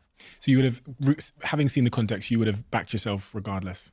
I don't know, regardless. That sounds like I'm thinking I'm some Superman that turned out not to be Superman. No, Do you know what I mean? I don't know. You're asking me. It's so hypothetical. The season ends eventually. Relieved in any way? How do you feel when it ends? The last, as I said, the last couple of weeks were quite tough because it was seeing out a season. That's not for someone like me and for a club like Chelsea. Like, it's not a nice place to be. You know, I want to challenge the things, and that's not nice. So relief, probably, yeah, because I knew it would end, and it ended, and it wasn't that nice a time. Time to have holidays that I'd planned before, yeah, for sure. And time to reflect. And I haven't got a huge amount of reflections on it. You know, a lot of people have, but I haven't. I've got more reflections on the year at Everton and 18 months at Chelsea before and Derby. This period was so abstract in a way for me. That interim role was so different that I can't put it into a context of like, oh, I wish I'd gone on a meeting on day one. If I'd have done a meeting about culture, I think it would have changed. Like, it wouldn't have changed, you know. If my tactics were slightly different in that game, I don't believe it would have changed. And me, overthinker, would definitely think that if it was there. So, you know, I might be right or wrong, but so relief and a feeling of like, I wish that had gone better, you know, like that's human nature. You know, I wanted it to be better because I'm a Chelsea person, you know. The Chelsea fans were fantastic with me. Like, in this modern world, I'm not saying flick online, you'll find everyone fantastic, but in terms of Stamford Bridge, I think there's an understanding at the moment that the club's not where it wants to be. And Chelsea fans are actually pretty good with that. There's some other clubs that would be, like, we lost at home to Brentford 2-0, and like there'll be some clubs that would be fans that would be a bit more vocal. They were actually pretty good. I think, you know, they're waiting to see something better this year. But they've also, Chelsea fans watched the team in the second division in the 80s and seen some struggles over the years, you know, the older fan. And so I do think that the success that they've enjoyed as a club for these 20 years or so, there's a real appreciation of it. And, you know, they don't want it to go on forever, but I do think they understand it's a difficult moment. I certainly felt that at Stamford Bridge. No, they were super. They were chanting your name even at Old Trafford when I was there. Yeah. Even though the score line wasn't great. And I actually do think that the Chelsea fans have understood that the new ownership, what you said, to their intentions are good. Yeah. And I think they can respect. They've bought really good players. There's a transitional moment, but I think they will appreciate that. All of that stuff, all of that noise online, Christine, you, family, you mentioned scrolling online. How does one keep those two worlds apart so that you can focus on your job without letting the outside world in too much? Have you got a strategy? What's your... I don't scroll too much. You don't scroll? No. Do you scroll at all? Very, very occasionally. Do you have the apps? The social networking apps and stuff? I have Instagram. Right, okay. Yeah. Which I have an Instagram page, but I'm not very active on. It's just not really me. So I don't really scroll. I scroll for like nosiness, you know, what's everyone up to, and, you know, a few friends and stuff or whatever. But I don't actively do it because I'd say I don't have the time to do it in terms of myself. It's just not something I appreciate. Anyone else wants to show themselves, you know, sunbathing or in the gym, like that's their prerogative. I've got no problem with that. It's for me, it's just not something I do. And then that's a nice line. I'm quite a boxer in my life. When I say that, I mean I box off things, and when I want to box off, I don't want to hear that you know what some fan in so and so is going to say about me here and flick on the comments from a Chelsea post. I would just flick by that. I try and stay aware of media because I think I do press conferences every 4 days. You have to understand what the tone is of what maybe people are writing about you, or, you know, the journalists. How do you do that? Have you got like someone that comes and briefs you in the morning? Yeah. And they tell you what you need to know? Yeah. Okay. Yeah. Yes. And I would tap into it a bit in the week, whether I'm flicking on certain websites through the week.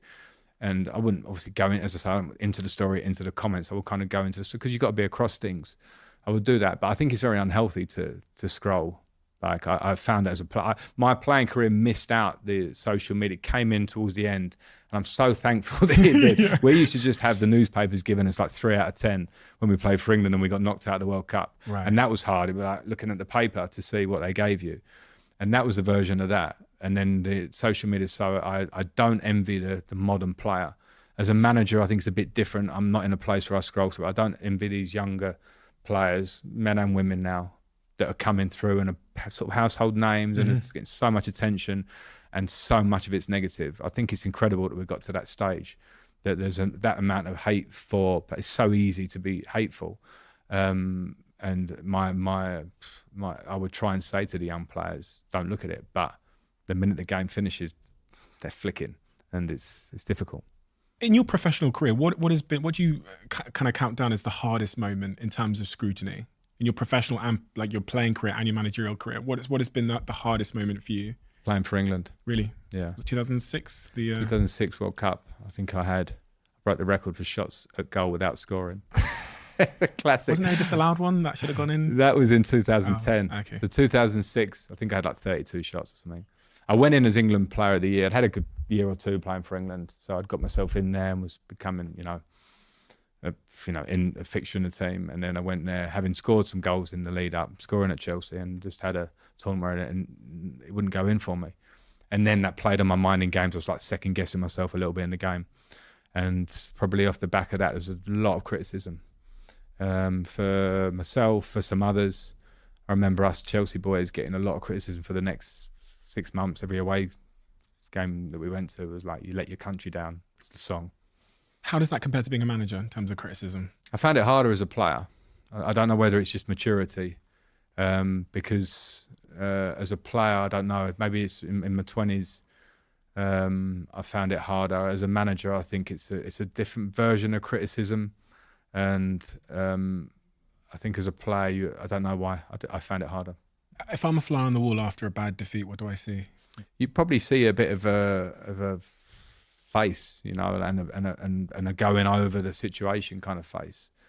And it's different. I have certain games that it will affect you, and it might not be the one you'd expect. The Manchester United you talked about there, we lost 4-1, was it? And that one might be different because I kind of know where we're at. This season's petering out. We played some good stuff, whatever.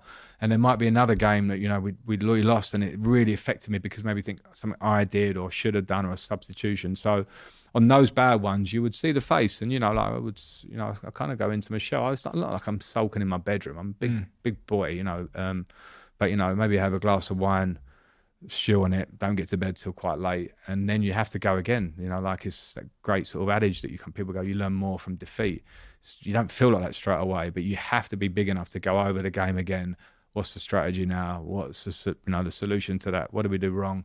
And that's what it is. You can't get too down, but we're all human. When you were 29 years old, one such moment occurred in your life that really, I think, from your own words, tested you at a much deeper level. You described yourself as being a zombie for a year after the passing of your mother. Mm-hmm. She died at 58 years old while you were playing, and while you were playing at the very, very highest level. That, for me, struck, when I was reading through the way you described that moment in your life, struck me as a real sort of destabilizing moment in terms of focus and all of those things. The question that I had is how, as a player, when you're playing at the highest level and you have something like that happen, how do you show up and maintain those standards and be Frank Lampard? That's probably what I meant when I said zombie, because it became autopilot. And I think when you talk about mental health, that's the one time that I've been challenged to the extreme with it. And, a lot of people go through this. And that was the really interesting thing I found, because I have some perspective now, these years later, is that when it happens to you and it's unexpected, it's very sudden for me. You've never thought about that kind of thing happening before. The only thing I'll say is this: I was a mummy's boy, as I've said before. So I used to have these weird moments. I don't know if you had them. I had them sometimes when I think about death, and I kind of go, "Oh God, when you die, there's nothing." And I have those moments, and it hits me in the stomach for about like 4 seconds. I'm driving along, and I'm like, "There's nothing." There's absolutely nothing.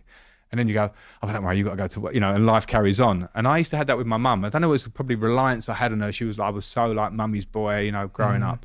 That I remember as I got a little bit older, like to my teens, and I was like, imagine mum wasn't there for a moment. There was a panic for like 10 seconds. I remember them. And then because I was 29, as you say, and it was very sudden. I was in a hotel that we used to stay at pre-game. We were playing Wigan in the evening at home. I got a call from my sister telling me that she'd fell ill. And then so I kind of went, okay, she's going to hospital. Okay, that's a bit dangerous. So I went to sleep. I didn't sleep. Supposedly would sleep. I was kind of laying there a bit like tossing and couldn't get off. I'm angsty. I got another call.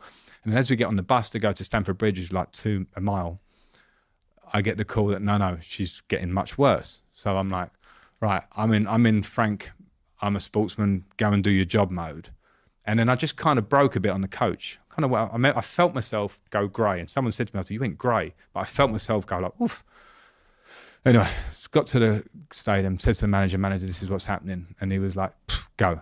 So I was like, in my tracksuit, drove over to East London. Mum's in hospital. So when I get there, Mum's now on the verge of going into intensive care. So she's got the stuff on and stuff. And I walk in, I'm in my tracksuit.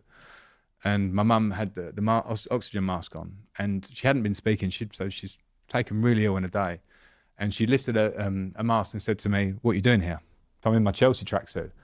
And I didn't know what to say because I didn't want to go, I'm here because this is a really bad situation. I went, "I'm just here to see you, Mum," and then sort of put the mask back on. And then she was really, and then they kind of wheeled her in. She held my hand, which I'll never forget. And then she went in and was put into intensive care. So that was a 1 week process of my mum in intensive care. So she started to get better. And then a few of the family were kind of getting, not excited about it, but it was like, that's progress. Mum's out. She'd been on every machine possible. And I'm still having to think about going into work. I can't remember if I trained in that period. I can't remember that week. That's like a blur. I just remember being at home a lot, really, in a bad way. And then we had Champions League games coming up against Liverpool. I played one away. I came back. Mum was getting a bit better. And then we got the phone call that she'd passed away. She'd had a brain hemorrhage. So just as she was getting better, everyone was excited. She passed away there and then. So it was like the biggest devastation. I can't explain. And as I say, years later, I realised that this happens to so many other people. And when you're a young man who hadn't really lost anyone, you don't have that real feeling of what that is. And I lost a person that was the closest person to me, everything to me. And I'll never forget the feeling in my stomach. If I talk about it, I get it instantly again. I lost, what was my best friend, the person that had given me all that kind of emotional stuff I'd spoken about, the warmth, and the sudden feeling that someone's not going to be with you. Like, it doesn't compare to anything when you're that close. So in terms of work after that, probably some of it, if I look back, I probably go, maybe I should have just come out of it. Like, life is bigger than that. But it was like probably a tiny coping mechanism for me. We played a game against Liverpool, the second leg, and I scored a penalty. We won the game. Now we're getting sent to the Champions League final. And I remember sitting in the dressing room afterwards, and I had this almighty sense of fatigue and body and mental fatigue. And I went home and sort of opened a beer, and I couldn't even drink it. And I went to bed, and it's like everything came out of me then of like a week or two of full blast of this pain. It's this complete pain. And then you lose your best friend and the person that I've still got a number in my phone, and I've still got a couple of voice note things. We were never a big family for videos and stuff, and I wish we were. The only thing I have is my mum's sister is Sandra Redknapp, Harry Redknapp's wife. And every time I speak to Sandra, I hear my mum. They look very similar. They sound very similar. And it's like, in the first period, it was painful. Now it's kind of nice, because that's a memory for me. But it's the feeling of grief, it catches up on me now and again many years later. I think I probably had a year, I was sort of single. I was like probably drinking a little bit. I was playing fantastic football. I had a really good year of football. It was weird. And then I met Christine, and thank God Christine came along around that time, because I was a little bit, not right in that period. So it was a really, obviously, anybody who loses someone so close to them, but she was so big in my life and was such a balance in my life. And then, that sudden thing is just terrible. Did you process that? Because it sounds like, because you had football commitments back to back to back, that there wasn't really an opportunity to like sit and... Yeah. I don't know. I mean, I've been through the experience, and that zombie thing I talk about is like, I couldn't comprehend it. I felt empty and weak, but I had a job to do, and the job was so secondary. I certainly wasn't trying to be a hero. I just didn't know where. I think if I'd have laid around all day, I would have really taken more of a hit. It was almost like getting up and going to work in that period and having something to aim for was just almost like, that's what I should do. And then I definitely took the hit later on for that. I definitely took a kind of deferred moments of grief, and I talk about them, like I say there. It could be anything that would be a couple of glasses of wine and something said at a dinner table, a moment of someone else, and I feel bad about this, talking about their mother or something, and they're talking glowingly about their mother, and you kind of get hit, or another parents' birthday, like crazy things I've got no right to be upset about, if you know what I mean, but it just hits me, and you kind of, and I, that sort of get on with it, like hard nose, get on with it, son, kind of feel, which has stuck with me. There was the one time I remember being absolutely broken and tested on that, because I had no, and I got some anger as well. I remember having road rage a couple of times, literally the few days after I pulled out on my drive. And it was a Chelsea game, so I wasn't playing it because of what's happened, but I was at home and I was driving to go and see my sister or something. Someone sort of drove across me, and I got out of the car, and I went for them, and it was a Chelsea fan. He went, "Frank, calm down." I was like, "Yeah, sorry." And I had these moments of anger in a period afterwards, which would just come out of me out of nowhere. And I wouldn't say that they've stuck with me from now, but it definitely changed me as a person. I don't know how to explain it, but it definitely made me have a different take on things and be a bit more, I don't know if ruthless is the word, but more, you know, that thing about kind of like cutting out some people that were in your life that you maybe would have got on with. I just kind of took a little bit more of a direct approach in my life after that, amongst some serious moments of grief within it. You know, it was just, it's a tough time. The only benefit, it sounds really warped. I said this to someone the other day. The only benefit is that now, you know, I don't have to go through that again. That sounds really strange. It was such a tough period for me that the only thing now, and I see, you know, Christine's family are there and other people around me have friends and family, and I miss my mum so much, like every day. And as time goes by, of course, things balance out. But I can't envisage ever going through that pain again about what I did, because my mum was the only person. Now Christine is obviously that person in my life, and my children, of course. But in terms of what she meant to me at that time, the only thing that is like, I can go, that is so painful, I really couldn't go through that again now. It's a weird way of looking at it, and I hope that doesn't sound strange. It's just, processing it was too difficult, and it's almost like it was almost like a dream. My life was never supposed to be like that in my head. You know, my mum was 58, and I felt like she was quite old. And now I start doing the maths, I'm 44. You know, like, and you kind of go, it wasn't old. You know, like I was 29, and mum felt a bit older at a point. Now it's like she should be mid-70s now. And, you know, as I said, the sudden nature of it meant you couldn't speak to her as well, which was like, as I've got older, I've realised that my mum would have known exactly how I felt about her. But at the time, it was like, I want to say something more, you know, like, and couldn't. You want to say something more? Just like, thank you. Do you know what I mean? Like, thanks to, for being the balance, for being the one who, you know, in those tough moments when my dad was being harsh or something there, for being the one that would, when I was crying in the bath after a game and coming and knocking on the door, it's like for making me food. You know, like things a great mother does, she just was that. You know, my mum was there to sort of, it might sound old school now, but she was a hairdresser by trade who then became a housewife and a mother. And, you know, for everything that was gone on in my family life, and lots of things have, she was always the one that was like the real stand-up one. I look back now, I understand it even more, that she had the ethics and everything about her. And then I would love to just be able to say that. You know, it's like those, you know, an emotional song can get you going. It's like, can I speak to her one more time to say, here's a monologue for you, you know, like just to hear it. But with time, I definitely have got more strength in the fact that she knew that. And that's it. When everyone I speak to says that you are that class act, you're kind, you're empathetic, and all of that. Now I know where that comes from. No, I don't know. Listen, I knew you were going to ask me this because I've seen you. You know, it wouldn't. You know, it's part of my story, and I didn't want to cry. I'm surprised I haven't, but because I've cried probably enough at different times. But it's almost something like, it is strangely therapeutic to speak about it. And this is very public, and that's not normally how I am. I'm very private. Our lives with Christian are very private. It's how we like to live.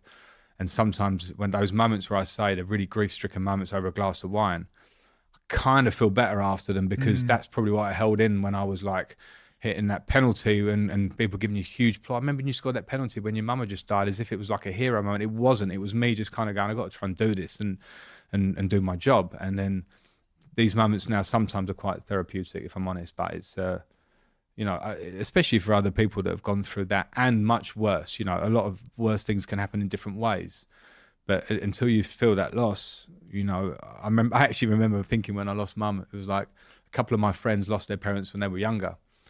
And I remember then thinking, I've never really broached that subject with them. You know, a couple of my friends are like 14 and lost, you know, I met at school like that age, who had already lost their parent or were in the process of, And I never really kind of went, and they were like 14, I was 29. And I'd never even not thought about it, but you kind of go, oh, sorry, mate.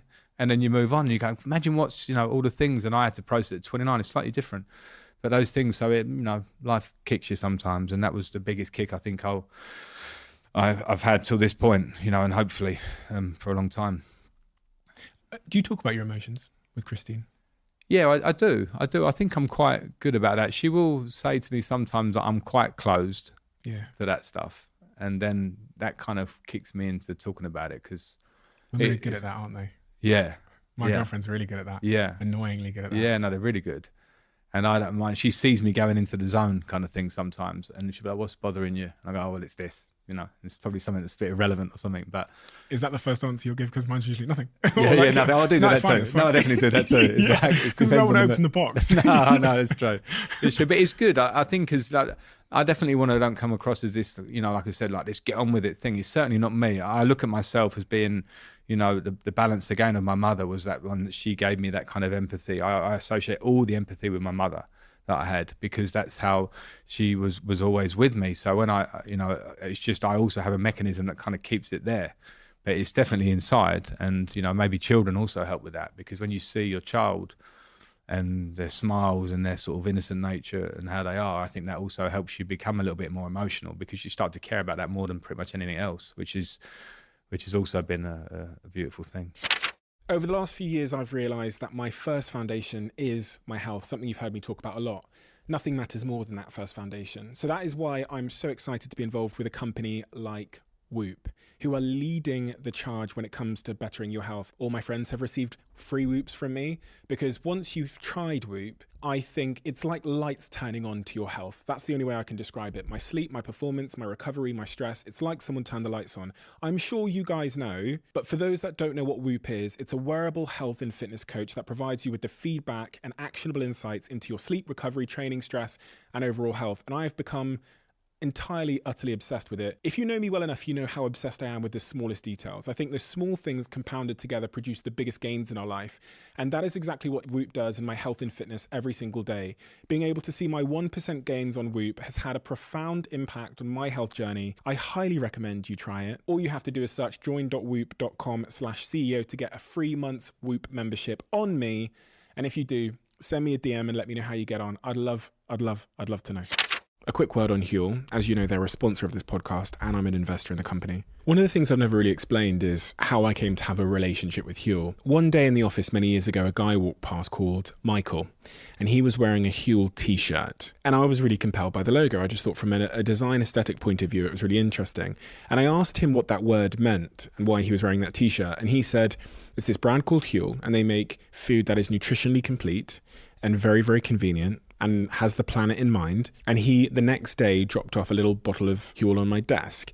And from that day onwards, I completely got it because I'm someone that cares tremendously about having a nutritionally complete diet. But sometimes, because of the way my life is, that falls by the wayside. So if there was a really convenient, reliable, trustworthy way for me to be nutritionally complete in an affordable way, I was all ears, especially if it's a way that is conscious of the planet. Give it a chance. Give it a shot. Let me know what you think. What's the future like for you, Frank? What do you think? I don't know. It's hard to know, It's hard to know. A lot of people can say to me, "Oh, you should, get into punditry. It's easy. Put your feet up. Do what that's." And it's certainly I get my enjoyment. I get gets my blood flowing is working and being a coach. So that's what I want to do. And I'm in no immediate rush to do it. The reality is, off the back of Everton and Chelsea, it's probably time for me to take my time anyway. Because of what opportunity there might be out there. There may be no opportunity. There may be something that comes up that I want to look at and say, does that work for me on all purposes? Because I get your point with the Chelsea one. It's like, did you really need to take that? And the jobs I've taken have been quite challenging. And a lot are. I'm not saying I'm going to be given this, like, here you go, this is going to be great. So I would try and choose well without sounding too picky because, I will want to work.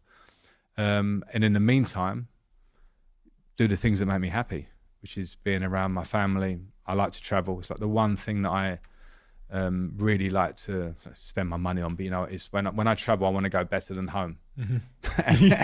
and if I don't go better than home, I'll stay at home. And I've got a nice house. So So we loved that. So I'll, use the time to travel a bit, be with the family and my children, spend more time. My elder daughters are doing A-levels and GCSEs now, and be around that. And that's nice. And sometimes, I think that's good for me because I am so driven. It's like, I feel like I should work. And actually, sometimes you go, actually, I'm 45 and I've done all right in my life. Maybe I don't need to work. And that's not a bad place to be. I'm fortunate. I have gratitude for that. So at the moment, it's the gratitude of that, enjoy it, and then try and work again. And what will be your sort of decision-making framework when people call and they say, what about this job or what about this? How would you decide whether it's worth taking the... Well, it's hard to say, but from my experience, I would want to make sure, I would want to have conversations to find out what the job is. And I can't sit here, feel this way and talk to you about being aligned, and they need to feel the way that, I'll be the coach and they're going to do this and work together, and probably take another job where it doesn't feel aligned. I shouldn't do that. So I'd want to have a conversation and be like, what can I do for you? I have to sell myself, clearly, that's the point. But how will it work together? And maybe get something that feels a bit like, and I don't mind, I will work, in the UK, anywhere. I would travel if an opportunity came up. I would certainly prioritize a bit of family to make sure that it's something that works for my family, ideally. So I don't know about that one. Everyone seems to be going there. They do. I mean, I would prefer to stay in the UK for sure. And I don't mind. I went and lived in Everton for a year, lived in Derby for a year. I miss my family a lot, but you have to, make those big decisions. We're fortunate in ways. But I'll see what comes up. It's hard to call before it comes. If we sit here in 10 years' time and this next sort of 10 years, this next decade has been a success, what does that look like? What would have had to have happened for it to have been a success this next decade? Well, 55-year-old Frank and me. 55. Well, I'm here, so that's good. At 55, I think obviously the family to be well and healthy. You understand that more when you hit. For me, it was hitting probably 40, health and understanding. Maybe you check yourself more on those things and lifestyle, and then to be hopefully have managed and had success coaching. That's what I want to do. I can't see what that looks like, but I would love to be able to show myself consistently in a job, what I can do. I haven't had that opportunity yet, for whether that was me or whatever the circumstances have been, but to do that. So I'm very determined to do it. I'm good like that. I'm determined and I like to work. Like anyone who knows me will know that. Like regardless of what my career has been, if you put it in front of me, I'll tackle it head on. And then, I'm always trying to improve. So hopefully in 10 years I can show you that. There's got to be a part of you that wants to go back to Chelsea someday. Knowing, if I know you the way I know you, there's got to be a part of you inside you that's like, one day I'll go back. It's funny, like you talk about, should you have taken that job? I reckon if you'd have asked me that before going back, I might have said no, as in, not like I don't want to go back to Chelsea, but I would have certainly seen myself, no, like that's chapter's done as a coach. But now I've been back, I would think about it even more. And it's strange. And I think, the fact that the ownership has changed at Chelsea and it's gone in a different direction, I think it can be a really positive thing for the club. I think people might not see that now, but I think it really can. But obviously I have a lot to do to be part of that ever. But like I don't, you have to make a clear decision. When I played 13 years for Chelsea, I said I'd never play anywhere else. I ended up playing at Man City. Some people criticise me for that. It's fine. I didn't expect it, but Man City was an amazing experience. I went to New York City. It was an amazing experience. When you become a manager, you can't say, I'm going to be Chelsea manager, I'm going to be this. You have to take the journey, because those are the rules for all of us. You can be, a success for a moment at Everton, everyone goes, well done, you stayed up, and then next job, what is it? And I have respect for so many big clubs that, there are certain clubs I wouldn't manage. I'm not going to declare them because that just sounds like cheap. But I think it's important. I respect my time at Chelsea as a player and what the club means to me. But I don't see it as the be-all and end-all. But as I say, having been back there, it did relight a fire. I left Chelsea in COVID as a manager. So I didn't have any fans my last period. So I kind of walked out like a little bit through the back door, in a sense. And this time it felt different. And that wasn't a great period. But it is still a huge club for me, so maybe. I'm really excited to watch what happens next. Thank you. You did a great job at Derby. Obviously, then you got Chelsea into the Champions League. I think finished 4th that season.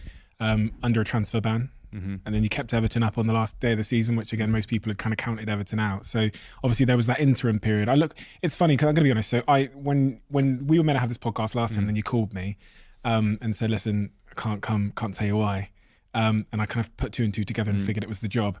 I looked at that and thought, look, I don't know, at Chelsea at 11th or 12th at the moment, like what's the worst that can happen really? What I didn't know is the back context. So if I was in your shoes, in hindsight, and we don't have hindsight in the moment, I would have not taken the job if I was in that situation. But in foresight, I definitely would have. 100%. Yeah. For all the reasons you said. If Manchester United called me now, I'd take the job. Yeah. And I have no experience. Yeah. But I think I'm really excited to see what we see next from you in your sort of managerial career, because I mean, the experience you've had, warts and all, is worth a ton. Yeah. You know? Yeah. At all different levels, all different phases, transitional, relegation battles, all of that is worth more than a lot of successes are worth. And you've had that in a short window of time. So really, really excited about your next chapter whenever it comes. Thank you. Is there anything at all you would say to Chelsea fans that are watching this now that are that would love to, you know, Chelsea fans will be listening to this because they want to get your opinion on what's just happened, but they probably want to get your opinion on like what you think the future looks like, I guess. And also, I think a lot of them do want to like check in on you, because since you've left, we've not really heard from you in such context. Yeah, and I've enjoyed that. I've enjoyed not speaking. It's been nice. No, I think for Chelsea fans, I would say that in terms of what do I think is next, I listened to Pochettino spoke yesterday. It was his first press conference, and he spoke very well, and he spoke about bringing a unity at the training ground and a family feel, and then winning, which is Chelsea DNA. So I think they've got a really good manager in charge, and I think the players will definitely develop with their, you know, as they develop naturally. They're good players, young players. There has to be some patience in putting that together, because I think that has to be clear. And the owners have a big intention. So I think as things settle, it may not be straight away, but I think that there's a really positive future for the club. And I was in it, and it was tough, but you know, I know how quickly things can change if you get the strategy right. In terms of me, I'm absolutely fine, and I'd certainly appreciate the support I had from, as I say, a lot of fans that would, you know, contact me or be at Stamford Bridge. And for anybody that was on the other side of that, was like, why is Frank back in the job? I think maybe I've explained some of my part in it today and some of the challenges. I'll always take responsibility. I wouldn't walk back into that challenge without sort of saying, this might not go right, and what's my responsibility? So, but Chelsea's always a huge club. And as I say, I never went back to Chelsea until 3 days before I went and took the interim job manager, and I went to the Liverpool game and ended up having a conversation. And it was a difficult period for me for some reason. I left in COVID, as I say, and I moved on to Everton. And it reignited that kind of feeling being back at Stamford Bridge, I have to say. Not that I lost it, it just reignited it. And, you know, so to Chelsea fans, I don't know, I'm fine. I'm fine. I appreciate their support, even my playing career. It's nice when you finish playing, because your playing career is there, and I can look back on it with a lot of pleasure for a lot of the good moments.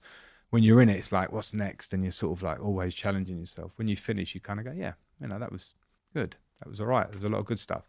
So they were good times, and I was very thankful to be part of a great club, and we'll see. You gave Mason Mount his start. Yes, I think he's a great signing for your...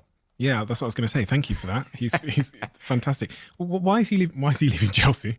He's born and bred, isn't he? Yeah, I think it's a complicated one, and in the end, I think he's got a year left on his contract. What I'll say about Mason is, all the things I spoke about there, you talk about like modern players and how the game's changed. He is a throwback to the attitude and the commitment and the quality. You know, that was the beauty of working with Mason, was that he gave you so much in terms of his effort every day. Anything you'd ask him to do, it was like, yeah, and he kind of got it. And I think any great player has to have that kind of intelligence and that desire about them. You know, like, what do you need me to do? Yeah, I've got it, and I'll do it. I'll repeat it, and also quality. So in terms of what he'll bring to Manchester United, it won't just be what Mason brings. He will bring loads of talent, but he's just going to go and levels around. Really, he's a bar raiser. Yeah, I think so. And don't get me wrong, the bar raisers already there with Bruno Fernandes, Rashford. Casemiro, yeah. But he will Casemiro. But he will absolutely fit in with it. If you're trying to build, which you're saying, a group mentality of a team, and you know, players that are just going to give everything and have talent, which top team he fits it. So I've seen some like sort of alternative reactions to that. It's like, oh yeah, Mason Mount's a good buy. Why would you pay that for him? Mason Mount is going to be a fantastic player there, my opinion. It's really nice to know, because actually I was a bit on the fence in regards of don't really know the character of the man, but I have heard from inside Old Trafford that Eric Ten Hag Eric Ten Hag is really ultra focused on exactly what you've said above everything else. He's focused on that like core values. So Casemiro, Bruno, etc., etc. And so it's nice to know that Mason is he is a bar raiser. Yeah. Why is he leaving? Do you know? Yeah. Seeking a different challenge, or is it? No, I don't think so. I think probably Mason would have envisaged 2 years ago that he'd stay at Chelsea for a lot of his career. I just think circumstances, his contract situation. I know he's got a big love for Chelsea. But also in the modern day, I think more than even in my day, players do move, and I don't think for the challenge of moving now it's come to that. For Mason personally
is a good challenge for him. I would have liked to see him stay at Chelsea because I think he would have been central to it, but it didn't happen.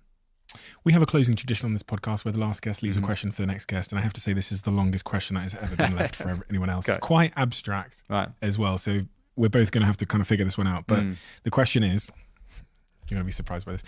When broken down to its roots or origin, the word enthusiasm begins with en, theos, which means with God. For people who have not identified something which they are truly passionate about pursuing, can you suggest a way to cultivate that enthusiasm? That is a bizarre goodness stitch me. up. So I think the real question here is just in this line here, which is when for people who haven't identified something which they are truly passionate about pursuing, how do they go about that? Wow. Thanks for that one. Yeah, it's a stitch up, isn't it? I don't know. This is a good point, actually, because my daughter's now, my eldest daughter is getting her A-level results this summer. Is talking about uni, but she doesn't really know what she wants to do. And I actually felt not bad. I went to school, obviously, but my pathway, looking back, was like, fortunately, was that. I didn't have to think about much else. And so I haven't got any big answers for it. And also, like, from a modern woman, where is the pathway? What does she want to do? I asked her that question and she's not sure, which is completely understandable. So for me, I think for her, if we're flipping it there, it's maybe whether it's a passion or not. But my thing, and it probably goes back to my roots, is the work ethic thing is what I say to her, is to get out there and get in the workplace and meet people. Because I think in the modern world, with my daughters who are so engrossed in social media, they have a lot of answers about life, a lot of answers. And I'm like, okay, I don't agree with that one, but I'll let that one go. I don't agree with that. And then I start to feel like a dinosaur. But I do think that they kind of get caught up in that and all the answers are there. And I go, okay, what are you going to do then? And they go, I don't know. And you kind of go, okay, well, fine. You've got all this information. It's the modern world. But what are you going to do? Go out and get a weekend job if you're going to go to uni. Go out and experience what the real world is like rather than this alternative world that you're slightly looking at. And then I think something might ignite it. So that was my, and again, that's probably as deep as I could go, because I don't care where it is. You could be in the coffee shops, you could be in this shop or that shop or whatever. But this is my daughter's story, obviously. So it was more about getting out and meeting people. And I guess probably, and to bring that question back to me, myself going out of my comfort zone and leaving Chelsea to go to Manchester City and then live in New York for 2 years, ignited a million things in me. And none of them were like big hobbies or something like that. It was just like, wow, there's a different world, a different culture. People who approach things with positivity and energy that I've never seen in England. And it changed my approach. So maybe my answer would be come out of your comfort zone and do something which is different. I was fortunate to do it. I worked there, but I was living in probably what for me is possibly the best city in the world. And it changed me as a person. So maybe, to get the passion, try something, take yourself out of the comfort zone, and it might just appear for you. Makes perfect sense. And I think Yeah, exactly what I heard there is that often when we're too within familiarity, we're not going to get the inspiration of what might be our passion if we're searching for it. But going to a New York or just getting out into the world and having experiences can lead us there. Yeah. Frank, thank you so much for your time today, and thank you for doing this, because I want to say, like, you are a man of your word. No, because we were going to do this last time and you could have easily not done it, Yeah. but you messaged me and said, I want to get that back on because I said I would. And again, that's just another example of you just being a class act. The whole process of you cancelling last time because you got the Chelsea job and then coming back, you've just been an absolute class act. Thank you. You're a man where no one can question your integrity and your principles. And then on top of that, I see a man who is incredibly keen to work and do well in whatever he applies himself to. And because of that, you've led this fantastic career, both as a professional football player and as a manager, which is, I think, you're just halfway through. Right. And there's this whole new season as you get up to, you 45 years time, you're going to be 90. And I'm so excited to watch that story unfold because of all the wisdom you've garnered in the last 45. So thank you for being an inspiration to me, for giving me so many great memories in football as an England player. Right. Less so as a Chelsea player because you guys were really fucking good through that period. So, yeah. But it's a real honour to get to know you, and thank you. Yeah, thank you for all your wisdom. Thank you very much. Thank you. If you've been listening to this podcast over the last few months, you'll know that we're sponsored and supported by Airbnb. But it amazes me how many people don't realise they could actually be sitting on their very own Airbnb. For me, as someone who works away a lot, it just makes sense to Airbnb my place at home whilst I'm away. If your job requires you to be away from home for extended periods of time, why leave your home empty? You can so easily turn your home into an Airbnb and let it generate income for you whilst you're on the road. Whether you could use a little extra money to cover some bills or for something a little bit more fun, your home might just be worth more than you think, and you can find out how much it's worth at airbnb.co.uk/host. That's airbnb.co.uk/host.